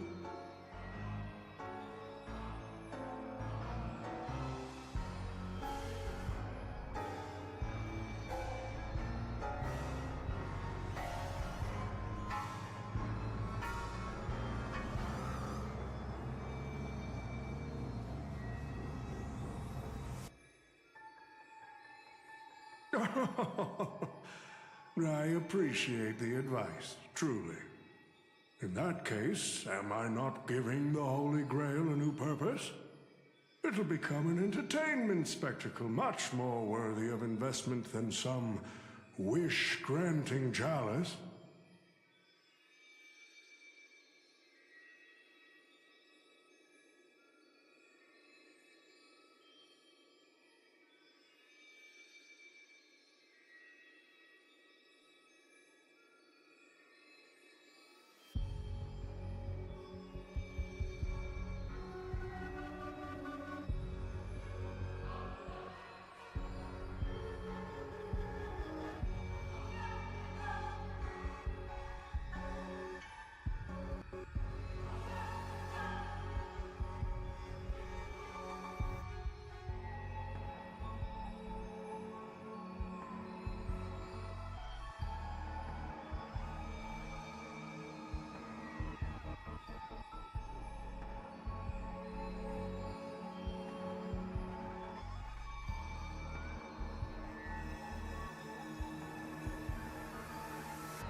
Quite the impressive insight, servant from another world. Your presence here was certainly a surprise to me, but you and your friends are needed. The Holy Grail needs more efficient fuel. And that means you. Miss Note? No. It's time for you to show Penacony your true charm.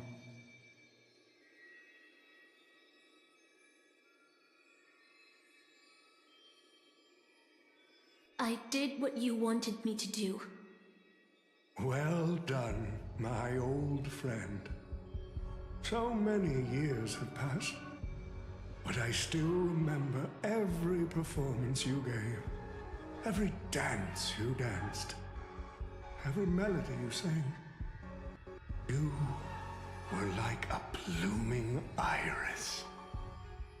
But I prefer how you are now compared to your heydays on the stage. Stripped of all the external pretenses. So simple. So ordinary. Enough, OT. Outdated metaphors are as revolting as last night's leftovers. I've kept my promise. Now, it's your turn. There's no rush, my old friend. Everything you desire can be obtained without magecraft or miracles. Money is all it takes. The so-called Holy Grail is nothing more than a vessel crafted from gold. And the real stars of this show are about to make their entrance. Your job is to hold them off until the last step of the ritual is complete. Once that is done, I will honor my end of the deal. OT. Looks like your business acumen has rotted along with this world.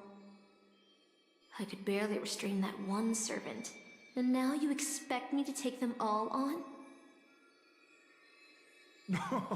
Don't be so modest. Unlike Greedy, you are a true artist. You have the talent to bring thousands of characters to life all on your own. You are the perfect counter to these heroes. I will give you the power the Holy Grail has accumulated so that you can crush them all. Then this grand spectacle will come to a glorious finale.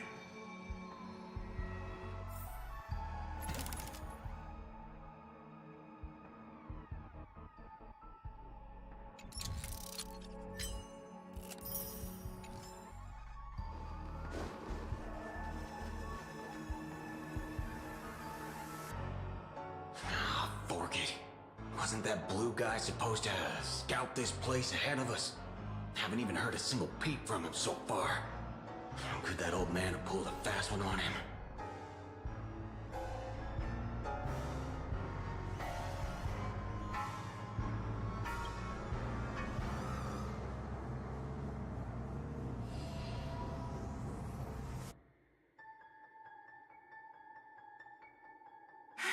His note. I'm glad you're okay. Wait. Something's off. Miss Note.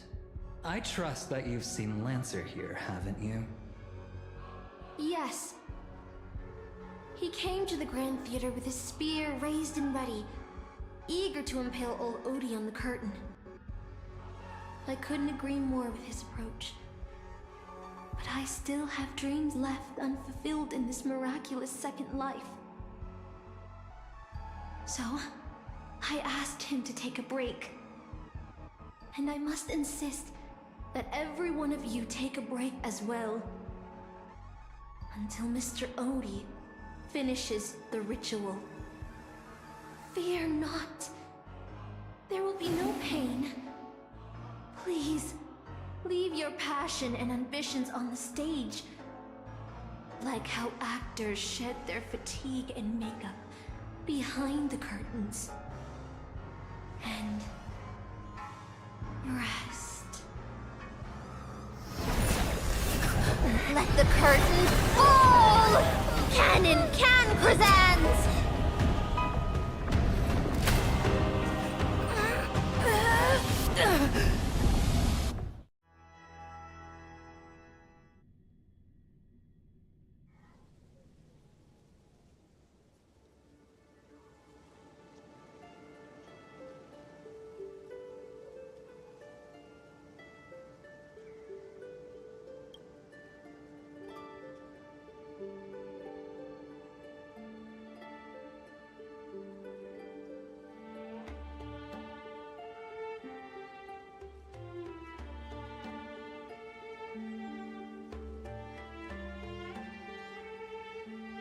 Oh, Artorias.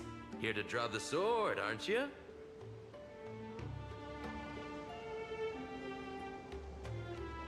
I knew it!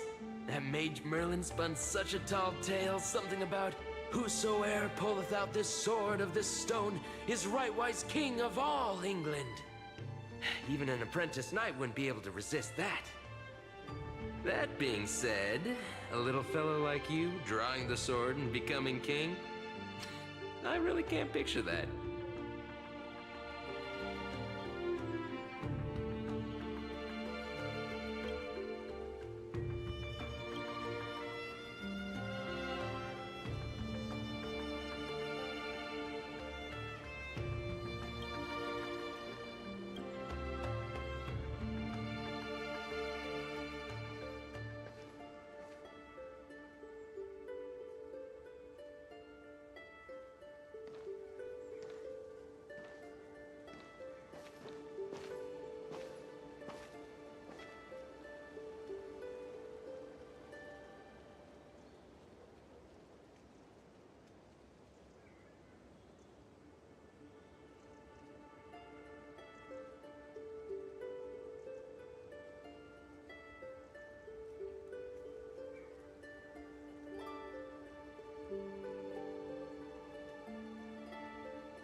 The only thing I remember is being woken up by someone in a space station.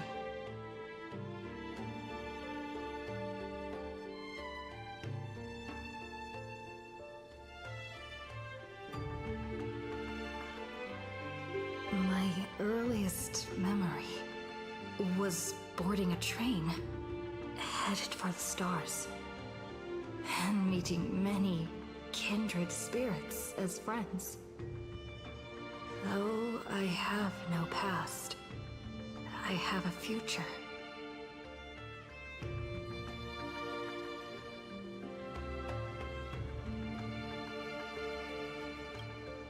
I'm totally free.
So this is the sword in the stone?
She was nothing more than an ordinary girl. Playing the part of a king was already painful enough. Why should we force her to continue in the delusion known as heroic spirits? Better to cast aside her sword, abandon her glory, and become a nameless nobody who watches the world's grand show on the sidelines. I'll help all of you to remove the hero's garish makeup, bit by bit, until I've wiped away even the choice you've made to become a hero. Until I've wiped away all the pain you've endured on this thorny road. I prepared a simple and happy life for you all in this show. Including you, Trailblazer.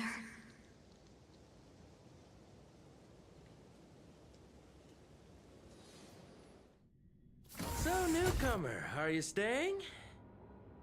Someone like you has probably already burned through all your luck just trying to get into the Herta space station. But I'll go through the motions and confirm it anyway.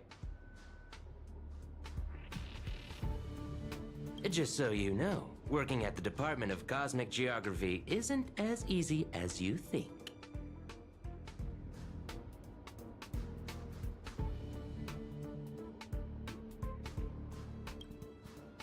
Who?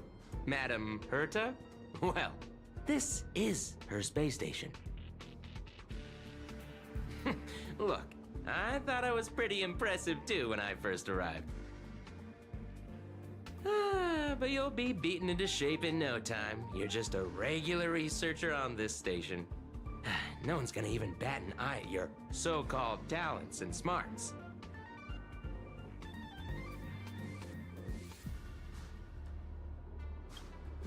Are you dreaming or something? Maybe you should take a sick day and get a checkup at the medical department. I'm a bit of a fan of the Astral Express, and I know that every nameless who boards it has been through some incredible adventures. So, tell me, what great deeds have you done?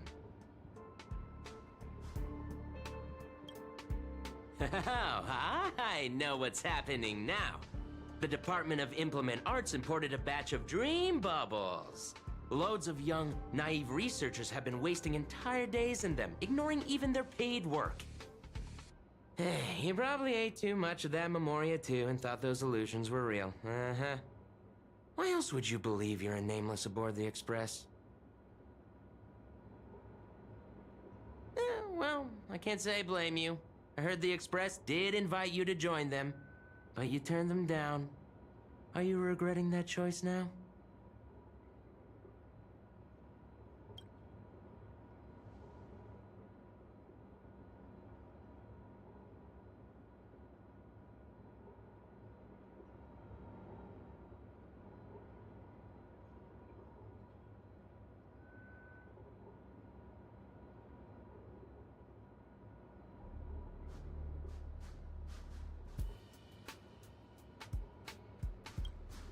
I became afraid.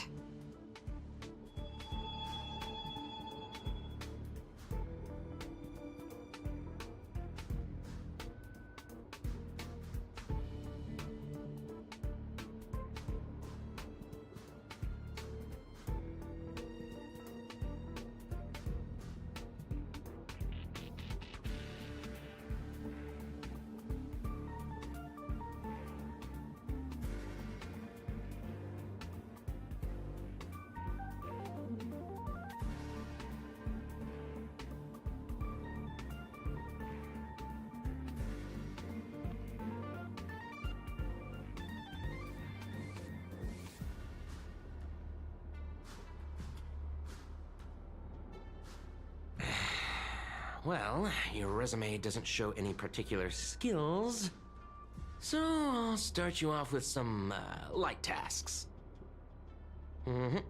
Sort the Department of Cosmic Geography's expenditure report for the past 6 months, schedule research meetings for the upcoming month, Collect project proposals from all levels of researchers. Yeah, that should keep you busy for a while.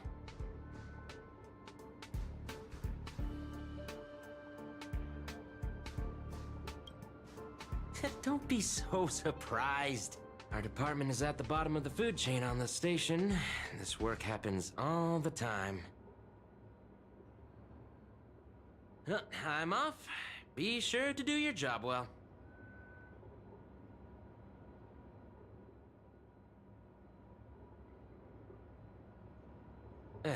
Yeah. Sometimes I regret picking the Geography of the Universe course when I was 14 and walking away from quantum history. I felt math was just too tough for me back then. But now I ask myself, would I still be stuck in this dead-end job if I made a different choice? No, come on. Don't worry about the what-ifs. Why waste time regretting a choice you've already made? Look at me. Things aren't so bad here, are they?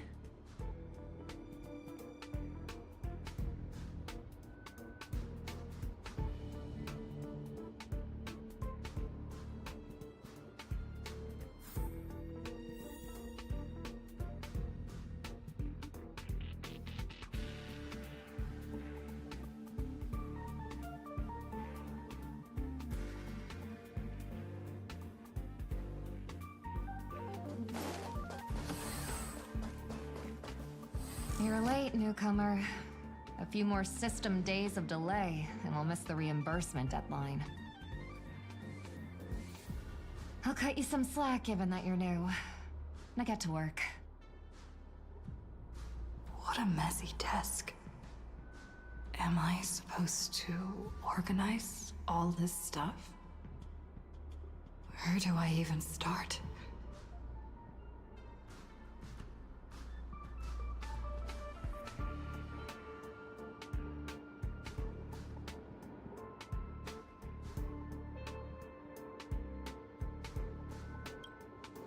Too slow. Keep going like this, and you'll still be here when the Amber Lord makes our next hammer swing.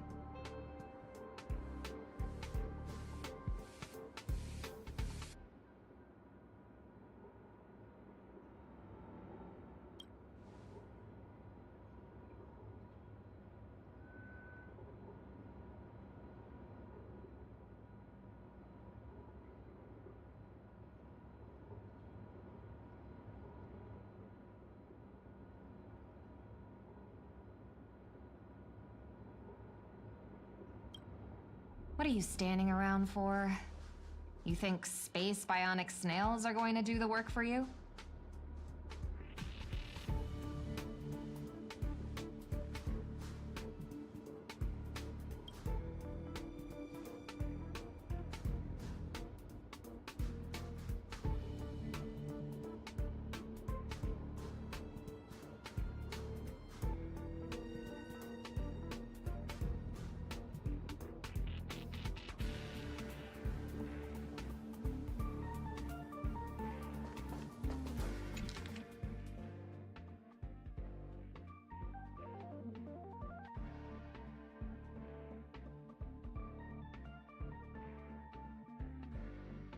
These reports are endless.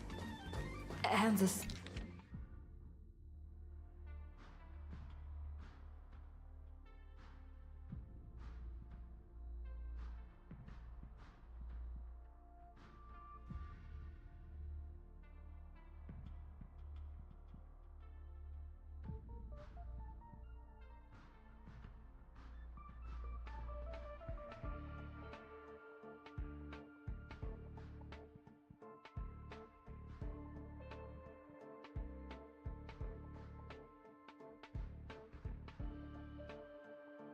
Hold on.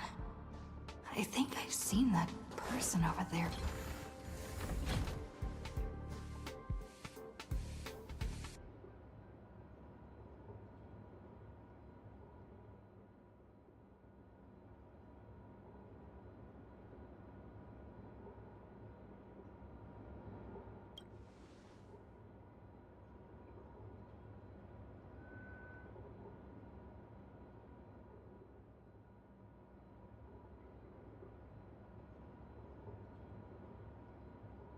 Come on, Uncle A.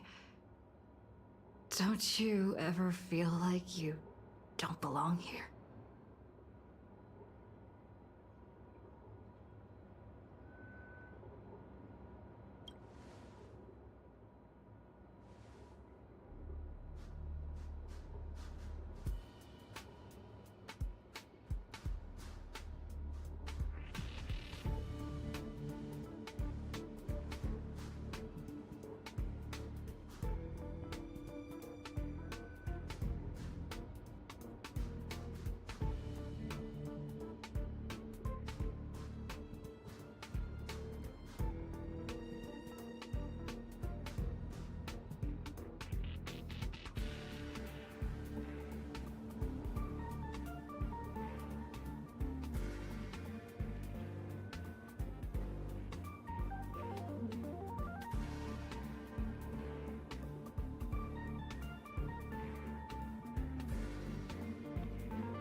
I'm exhausted. I feel like I can't even think anymore. But deep down, I still feel like I don't belong here.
What a strange dream.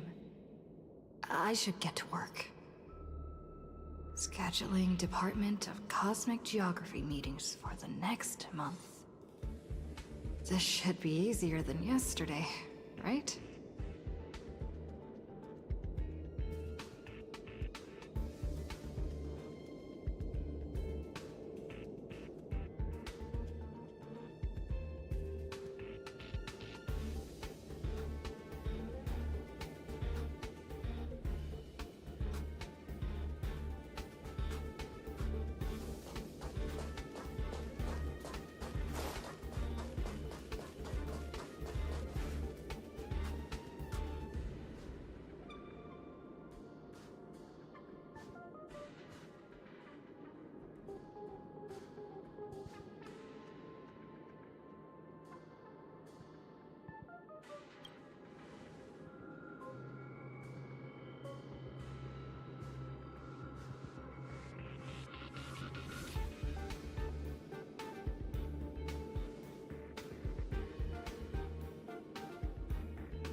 The Astral Express. I turned down their invitation back then. Did I really make the right choice?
I'll think about it. I'll make sure to give you my answer before the express leaves.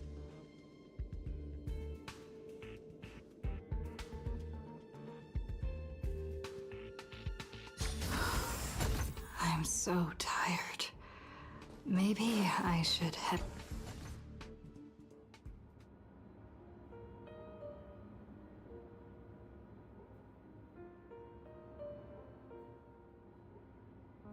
Let me tell you the story of a bird who was imprisoned wrongfully. She was once a singer, thrown into a dark cell for composing songs that the powerful didn't like. The bird heard many voices of sorrow. So, she sang for the others trapped inside, soothing their homesick hearts and inspiring them to rise up. In the end, the bird broke free with a pocket watch, a wolf, and countless companions by her side. The bird believed that she would begin a new life after gaining freedom. She would shine on the stage and the silver screen, displaying her beautiful feathers and voice, just as she had once brought hope to the hopeless. But she was wrong. Penacony soon became unrecognizable. The songs she sang, the films she starred in, and even her own life were all locked away in a cage called money, turned into mere commodities. The movie studio wanted to turn the bird into a symbol of beauty, but the bird longed to escape from this suffocating, filthy gutter. Stripped away her stage name, replaced her with a fresh-faced chick, and smothered her with slander and rumors, leading her to a disgraceful end. So, you seek revenge on those who tarnished your name? No. The exact opposite, in fact. When I returned to this world, I realized there was no one left to take revenge on. Instead, I will reclaim the name they took from me and erase every single work I've ever produced. I'll destroy every trace of my existence. As... You know how it feels to be locked in a cage and have everything taken from you. So why do you still trap the Masters and heroic spirits in your noble phantasm when they wish to end this Holy Grail war? Old Odie may be able to fulfill your wish, but the cost he demands is far greater. As someone born in the same era as him, you should know this better than I do. Ugh. OT's nothing more than a parasite feeding on Penacony. Of course I won't trust him. But... you're different, Master. He's a worm who has a wish for the Holy Grail. Yet, there's nothing the Holy Grail can do to sway you. If you want to stop my noble phantasm, you'll have to force me with a command spell. Come, Master. Take away my free will. Just like how they took away my name and career with their contracts and laws. You know I won't do that, Miss Note. Let's make a wager. I've never once gambled in my life. I bet that those masters and servants will not yield to your noble phantasm, even though you've stripped their identity as heroes. I trust them. I will wait and see.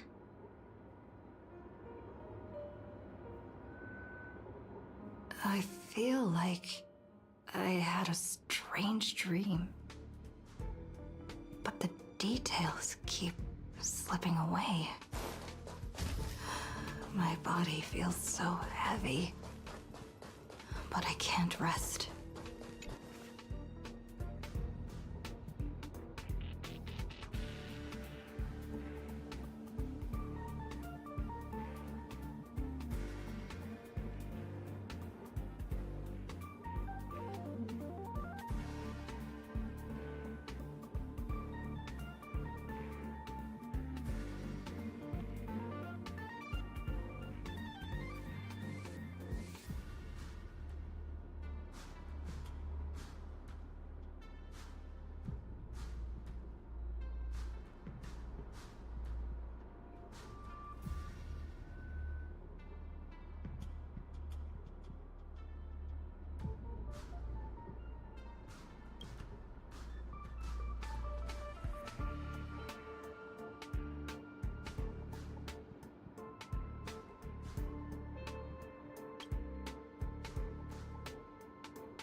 I need to set off.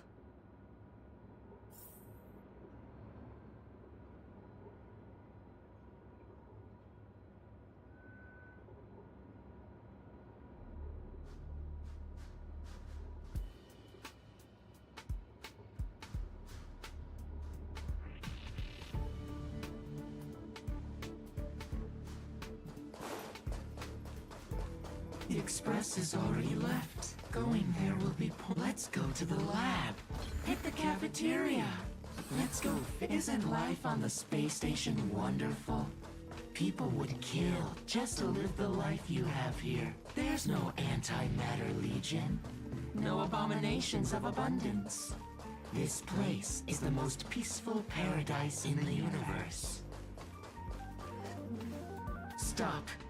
The future of a nameless is nothing but emptiness and despair. Do you think you're special? Think of Tiernan and Kelbeck, the nameless who were better than you.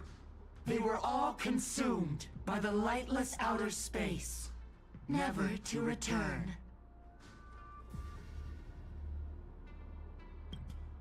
So you'll finally admit that I'm a nameless?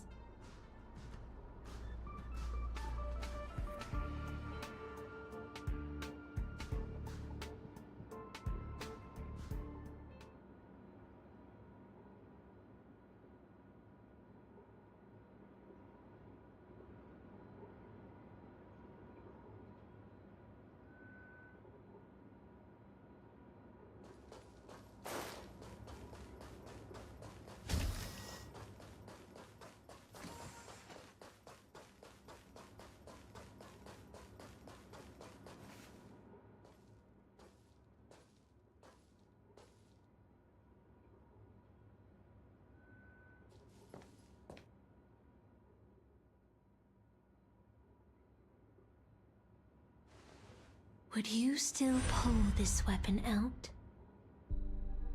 Even if it'll bring about...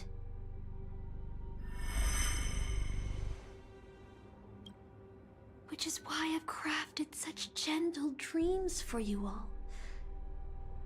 Isn't that what you've been looking for all this time?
Regret this!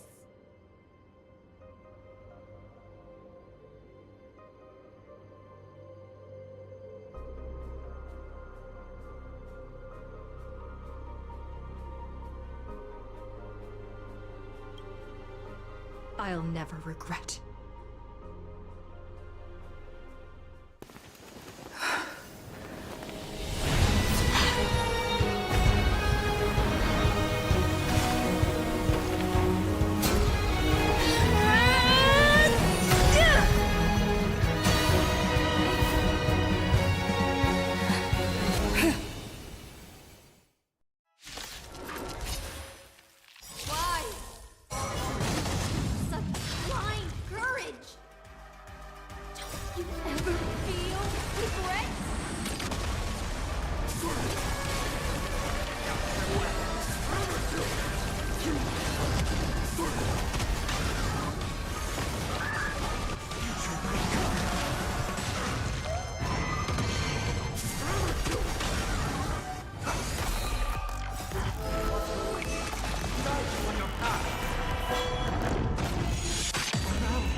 like how I failed in life.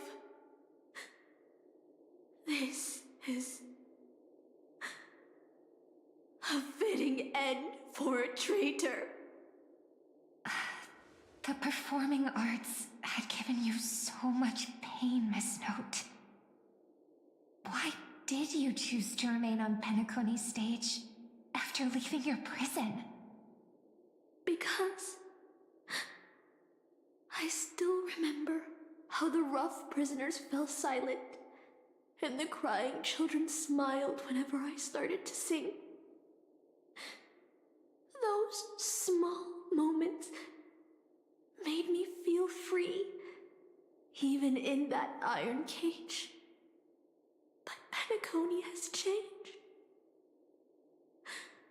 After so many Amber eras, it's become almost unrecognizable. And now, I am locked in this newly forged prison. Anyway, it's time to end this. A servant who betrayed their master has no right to exist. Then, as you wish. With the first command spell, I return your name to you. On behalf of Penacony, Asuna. Even if they have trademarked your name and stripped you of everything, that does not make you an unknown failure. Hold your head high, Mother of Iris. With the second command spell, I return to you the testament of your existence as a heroic spirit. Your death was what made singers and artists realize the need to reclaim their freedom and dignity for merchants. You are not some forgotten shadow. You are the founder of the Iris family, one of the 5 major lineages of Penacony. That's why you chose to borrow that name, isn't it? A figure shaped by your students and friends, by Maven and the Watchmaker. Miss Note, the one who sang freely in Dreamville. No more. I don't want to hear anymore. With the third command spell, as your junior on the stage, I return to you your freedom as a person. Mother of Iris, you will no longer be controlled by anyone from this moment on. You will now only dance for yourself. This farce is nearing its end, but I hope you can step out of the Grand Theater before you disappear and meet Penacony's artists. You are still a hero to them, no matter the slanders your name bears.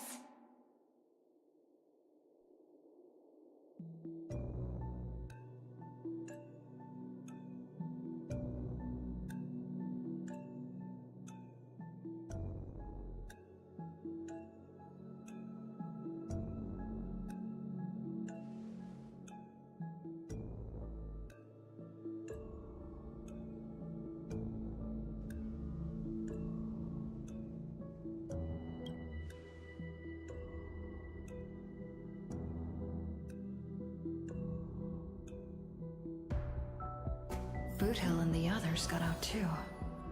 Should I go check on them?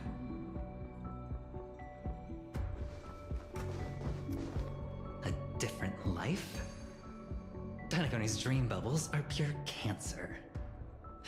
The Charmony Festival nearly killed me. And that servant's fantasy almost finished the job. So, where did she put you? I had a dream where I could never win. I got to live as an obedient serf and gave up on even the thought of gambling. Darn right. Quit gambling. That's quite the educational dream you had there. And you? Where'd she send you? Me? I had a long-awaited reunion.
day of peaceful repose.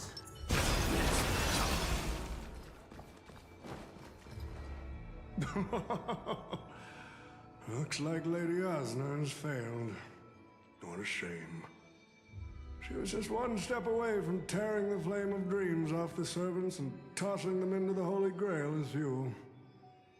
But that's the business world for you. No matter how capable your collaborator is, you gotta handle the most critical parts yourself. Oh, fudgehead. It's time to tell us what kind of stinking pie you're cooking up with this Holy Grail War.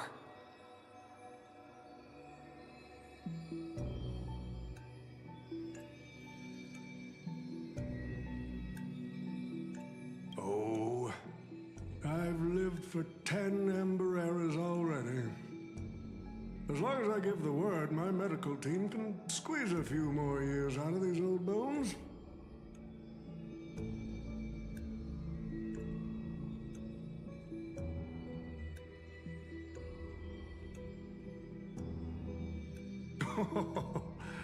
What a great misunderstanding.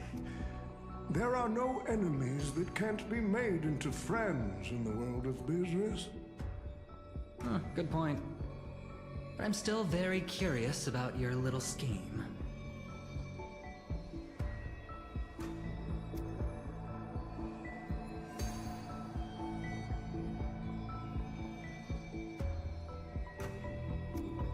Miss, what you're talking about is something only the Genius Society would obsessively chase after.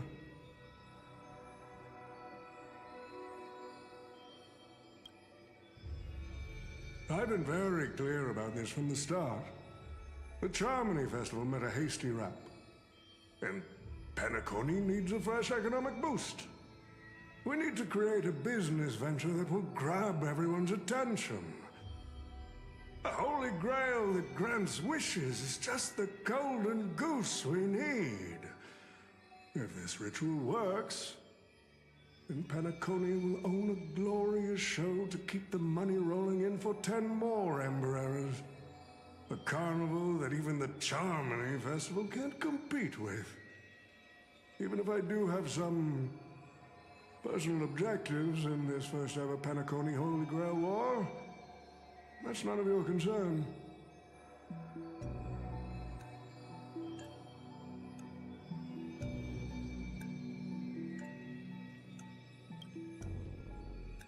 What I like is watching people swarm into Penacony, spending their entire fortunes just to buy a chance to enter the Holy Grail War. I like having alfalfa credits pour out of the Gilded Hour, entering the Cosmic Exchange. I like seeing my business rivals being crushed and manipulated, and then lose everything in the end. I like to acquire companies that I've never heard of, fusing them into my empire with a mere wave of my pen. The Golden Hour will set the prices for goods based on my desires, and the Blue Hour will craft Penaconian fashion based on my whims. Do you honestly believe Penacony was built on empty ideas like dreams and wishes? No. What truly underpins and supports this city is what you deem crude. It's the unending flow of money. On this rock called money, we have built the planet of festivities.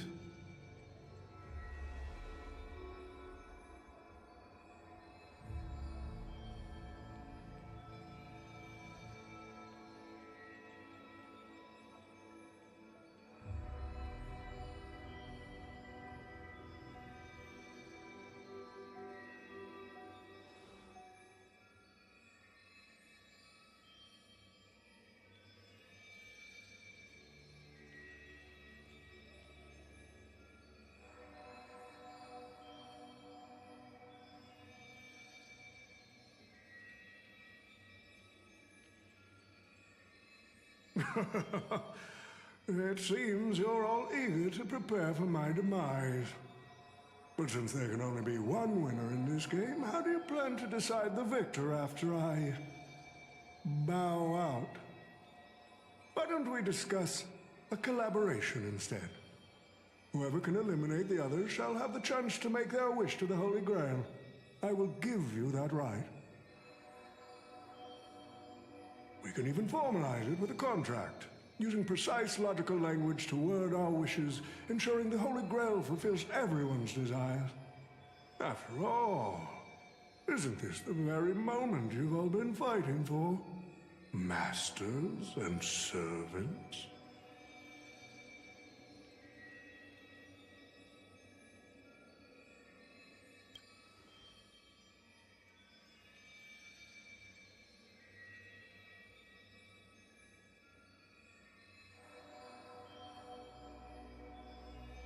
Nah, we need to whip this fella's hind end, then smash it to pieces.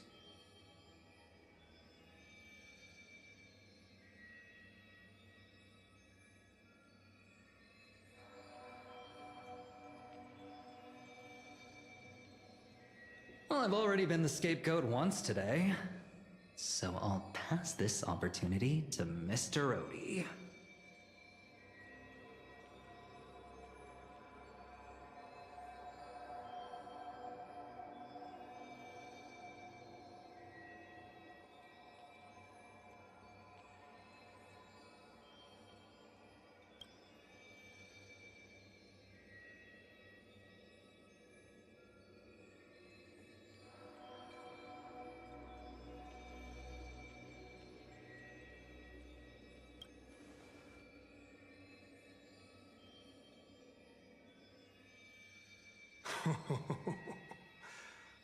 If you are all so keen to make me your enemy, I suppose I'll have to become the rules said a master is supposed to summon a historical figure as their servant to enter the Holy Grail War, but who should I summon?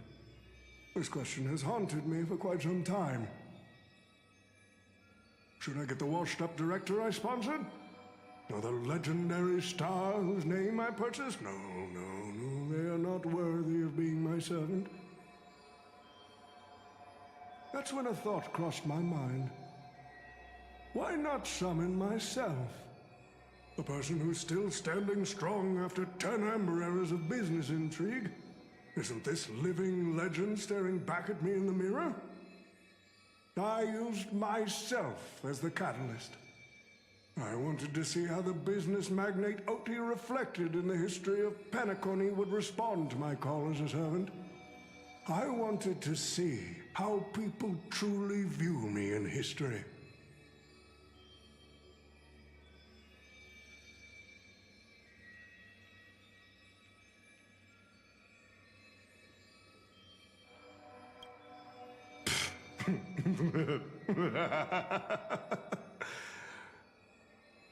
The answer really hurts. To them, I'm nothing but a parasite, sucking out the sap of Penacony's oak from the top. A bug, madly devouring wealth.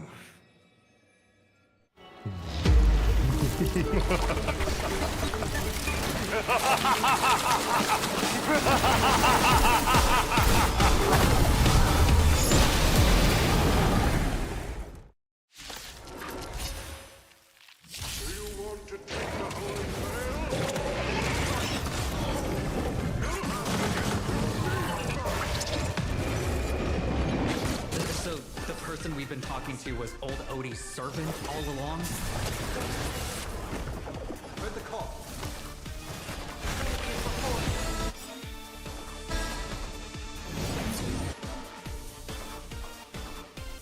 I order Saber. Destroy all that is evil!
noble phantasm!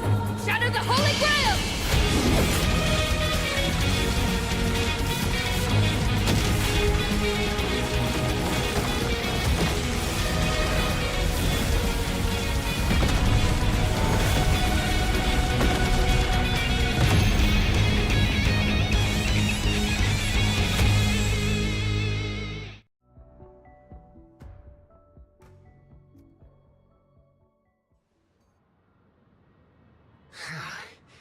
Is this grand theater ever gonna see a day of peace? I'm starting to feel bad for the Bloodhounds and the Dreamweavers. No need to feel bad for a heritage building insured with hundreds of different policies. Old Odie would never allow himself to lose a single coin over that.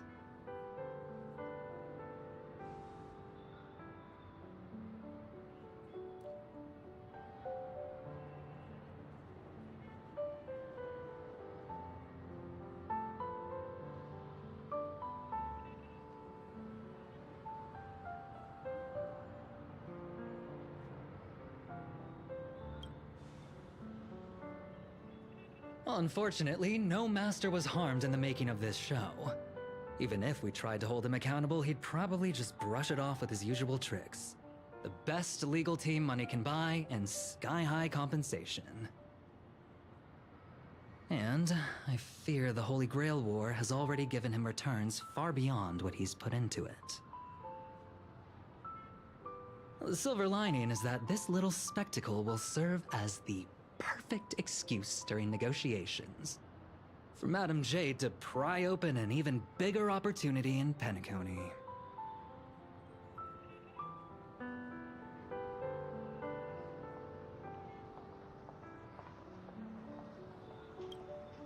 Oh, don't say it like that. This is a good thing for Penacony shareholders. These Penaconian rules, stinking of money, won't keep me down. Lancer, let's go take care of that old fudger.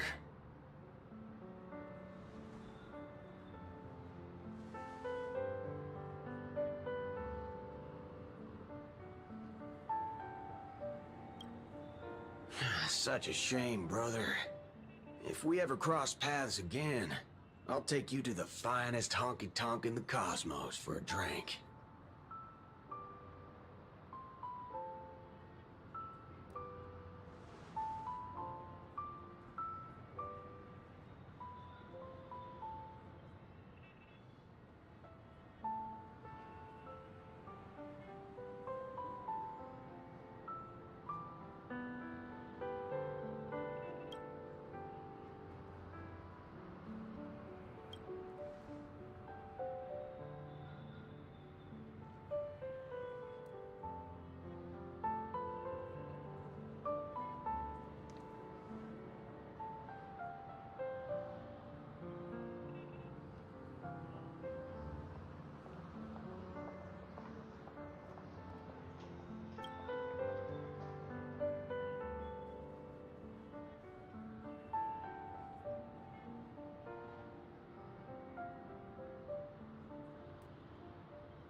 Let's skip the last-minute psychoanalysis, all right?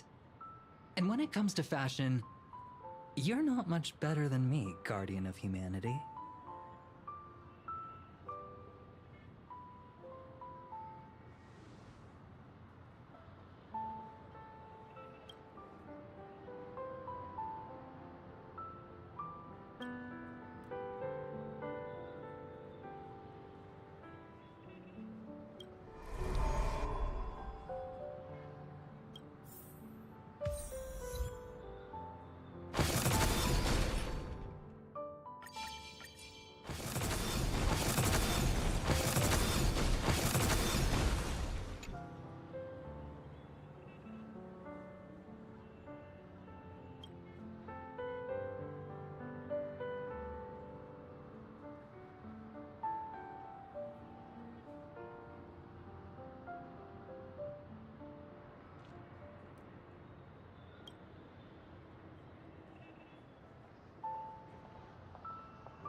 The Holy Grail broke.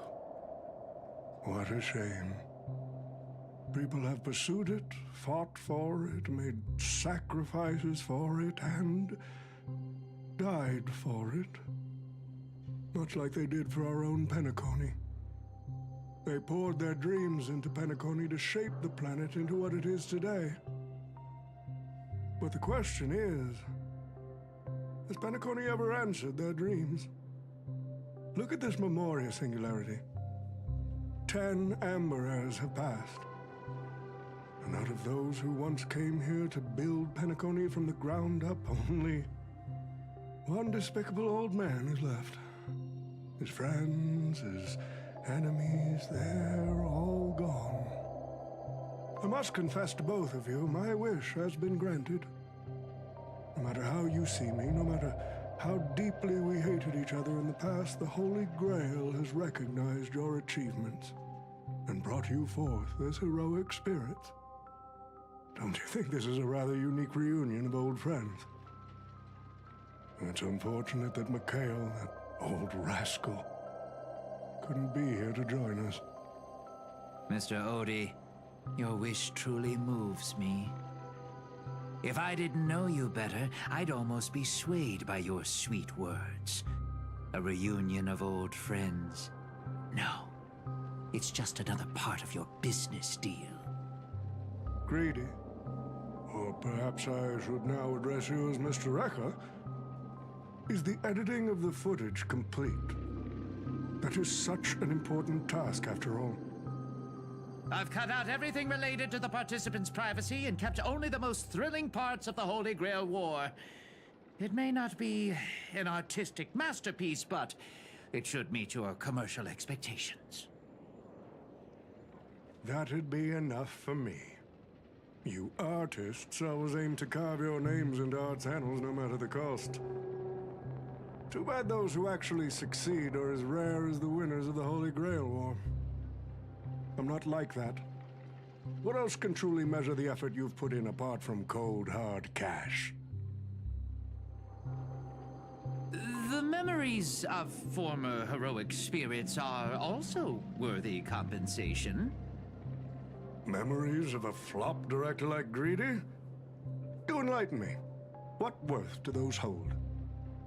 His memories are indeed positively worthless as a filmmaker, but when it comes to him as a person, those memories are treasures beyond compare.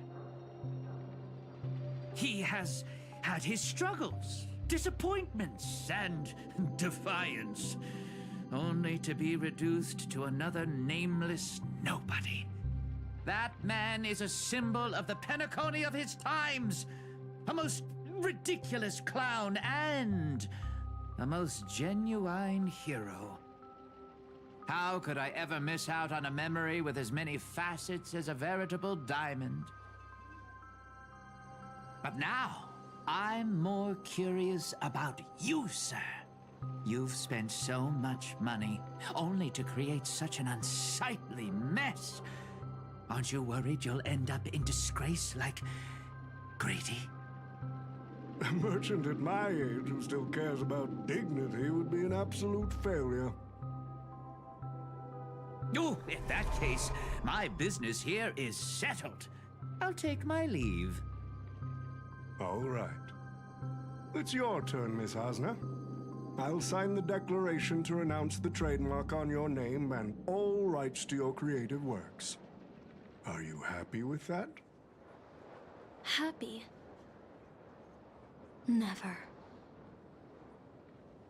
But if you don't carry it through, I'll squeeze your puny neck with every ounce of my strength until I disappear!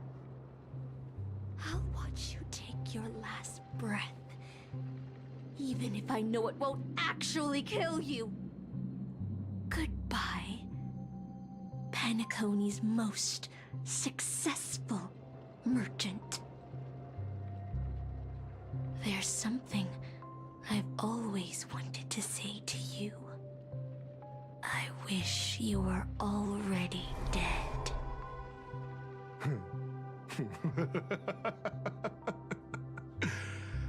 Now that's a heartfelt confession. Osna, I do hope your wish comes true one day.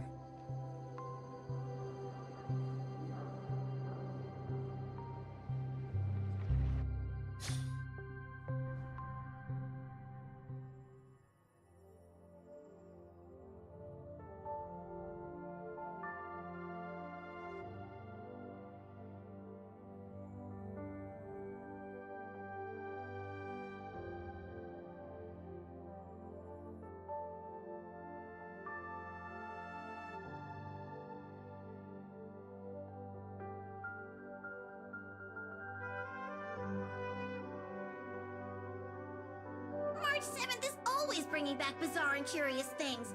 One time, she even brought back something called a raiding pistol, and it only gave Pom-Pom a single point.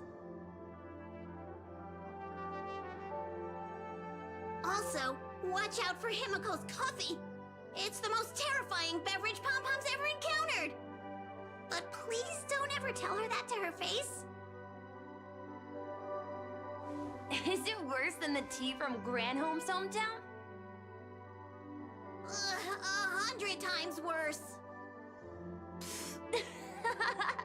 I'd love to have a try. And that person is always dragging March 7th into trouble. Pom-Pom had such high hopes for Dan Hong, but even he started to follow along now. Mm-hmm. You passengers are all the same. Mikhail, you're spacing out again. What's going through that head of yours?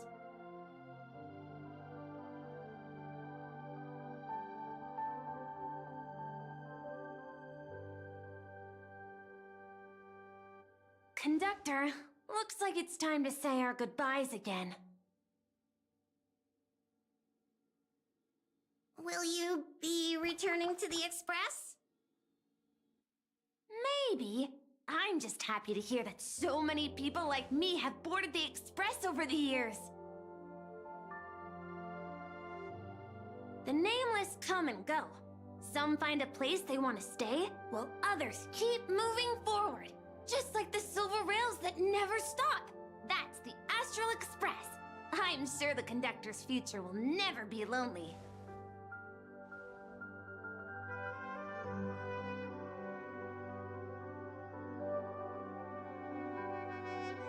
The Holy Grail War is coming to an end, and wandering souls must return to their rest. I need to go back to Penacony. Mikhail, remember, whether you leave or stay, the Astral Express will always be the home of the Nameless. Pom-Pom will always be here, waiting for your return. It's a deal then, conductor. The next time the Express stops at Penacony, please sound the horn for me, Rosalina, and Tiernan. If we can hear it, then we'll definitely come visit you. It's a promise.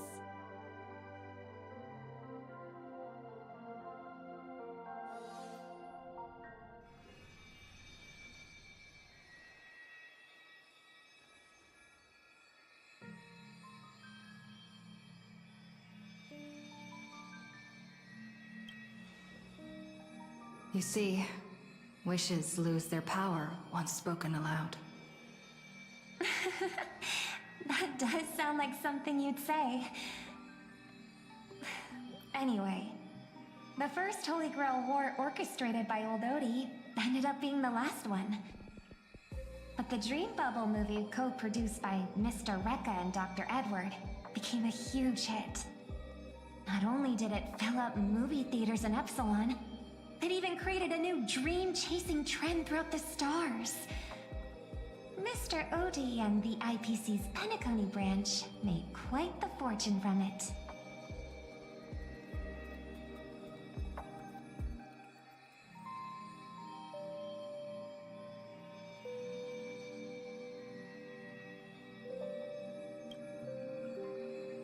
As Mr. Adventuring guessed, Odie simply brushed everything off as entertainment when questioned about placing family heads and shareholders in danger. While compensation and lawsuits are inevitable, I suspect he already knew exactly what was coming, even before the Holy Grail was activated. Now, old Odie did say he planned to give you some money, but even he thought that was too crude. So instead, he gave us the most valuable thing from this Holy Grail war.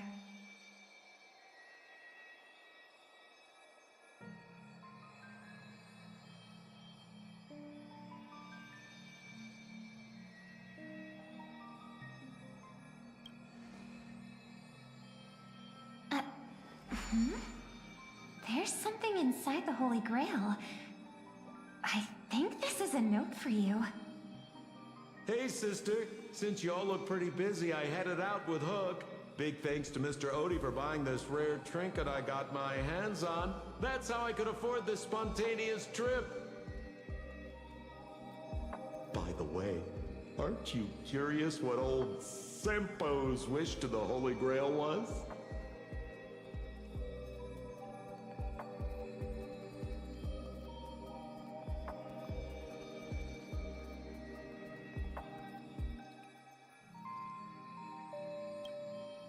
I knew it, sis! You're still thinking about old Sempo. And I won't lie, the audience is waiting for it too. All right, folks, the show's over. But if there's anything still out there that can hear and fulfill my wish, I wish for everyone in the world to be happy, joyful, free, and have their every desire fulfilled.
smells of money.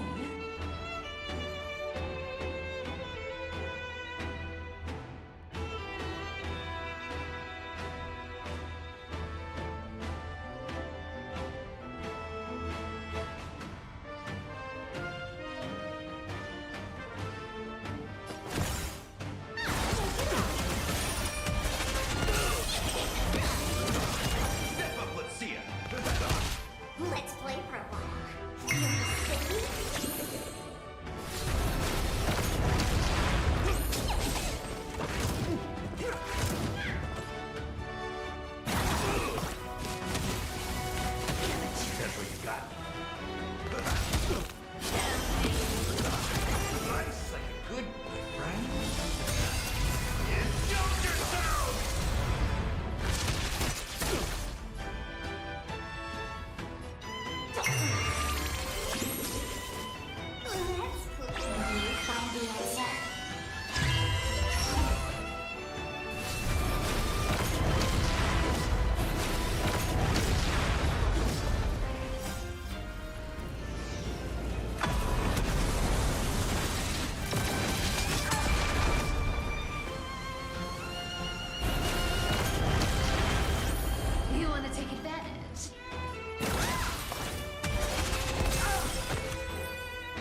matches for the world's greatest martial...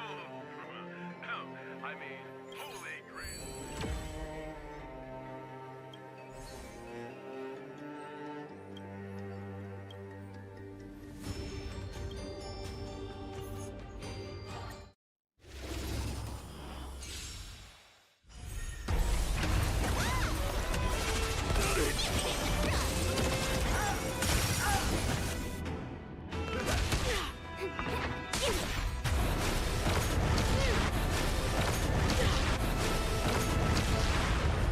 We're not done yet. The eternal freeze will bury us. Judgment of eternal region. Can you find the answer? Nice, like a good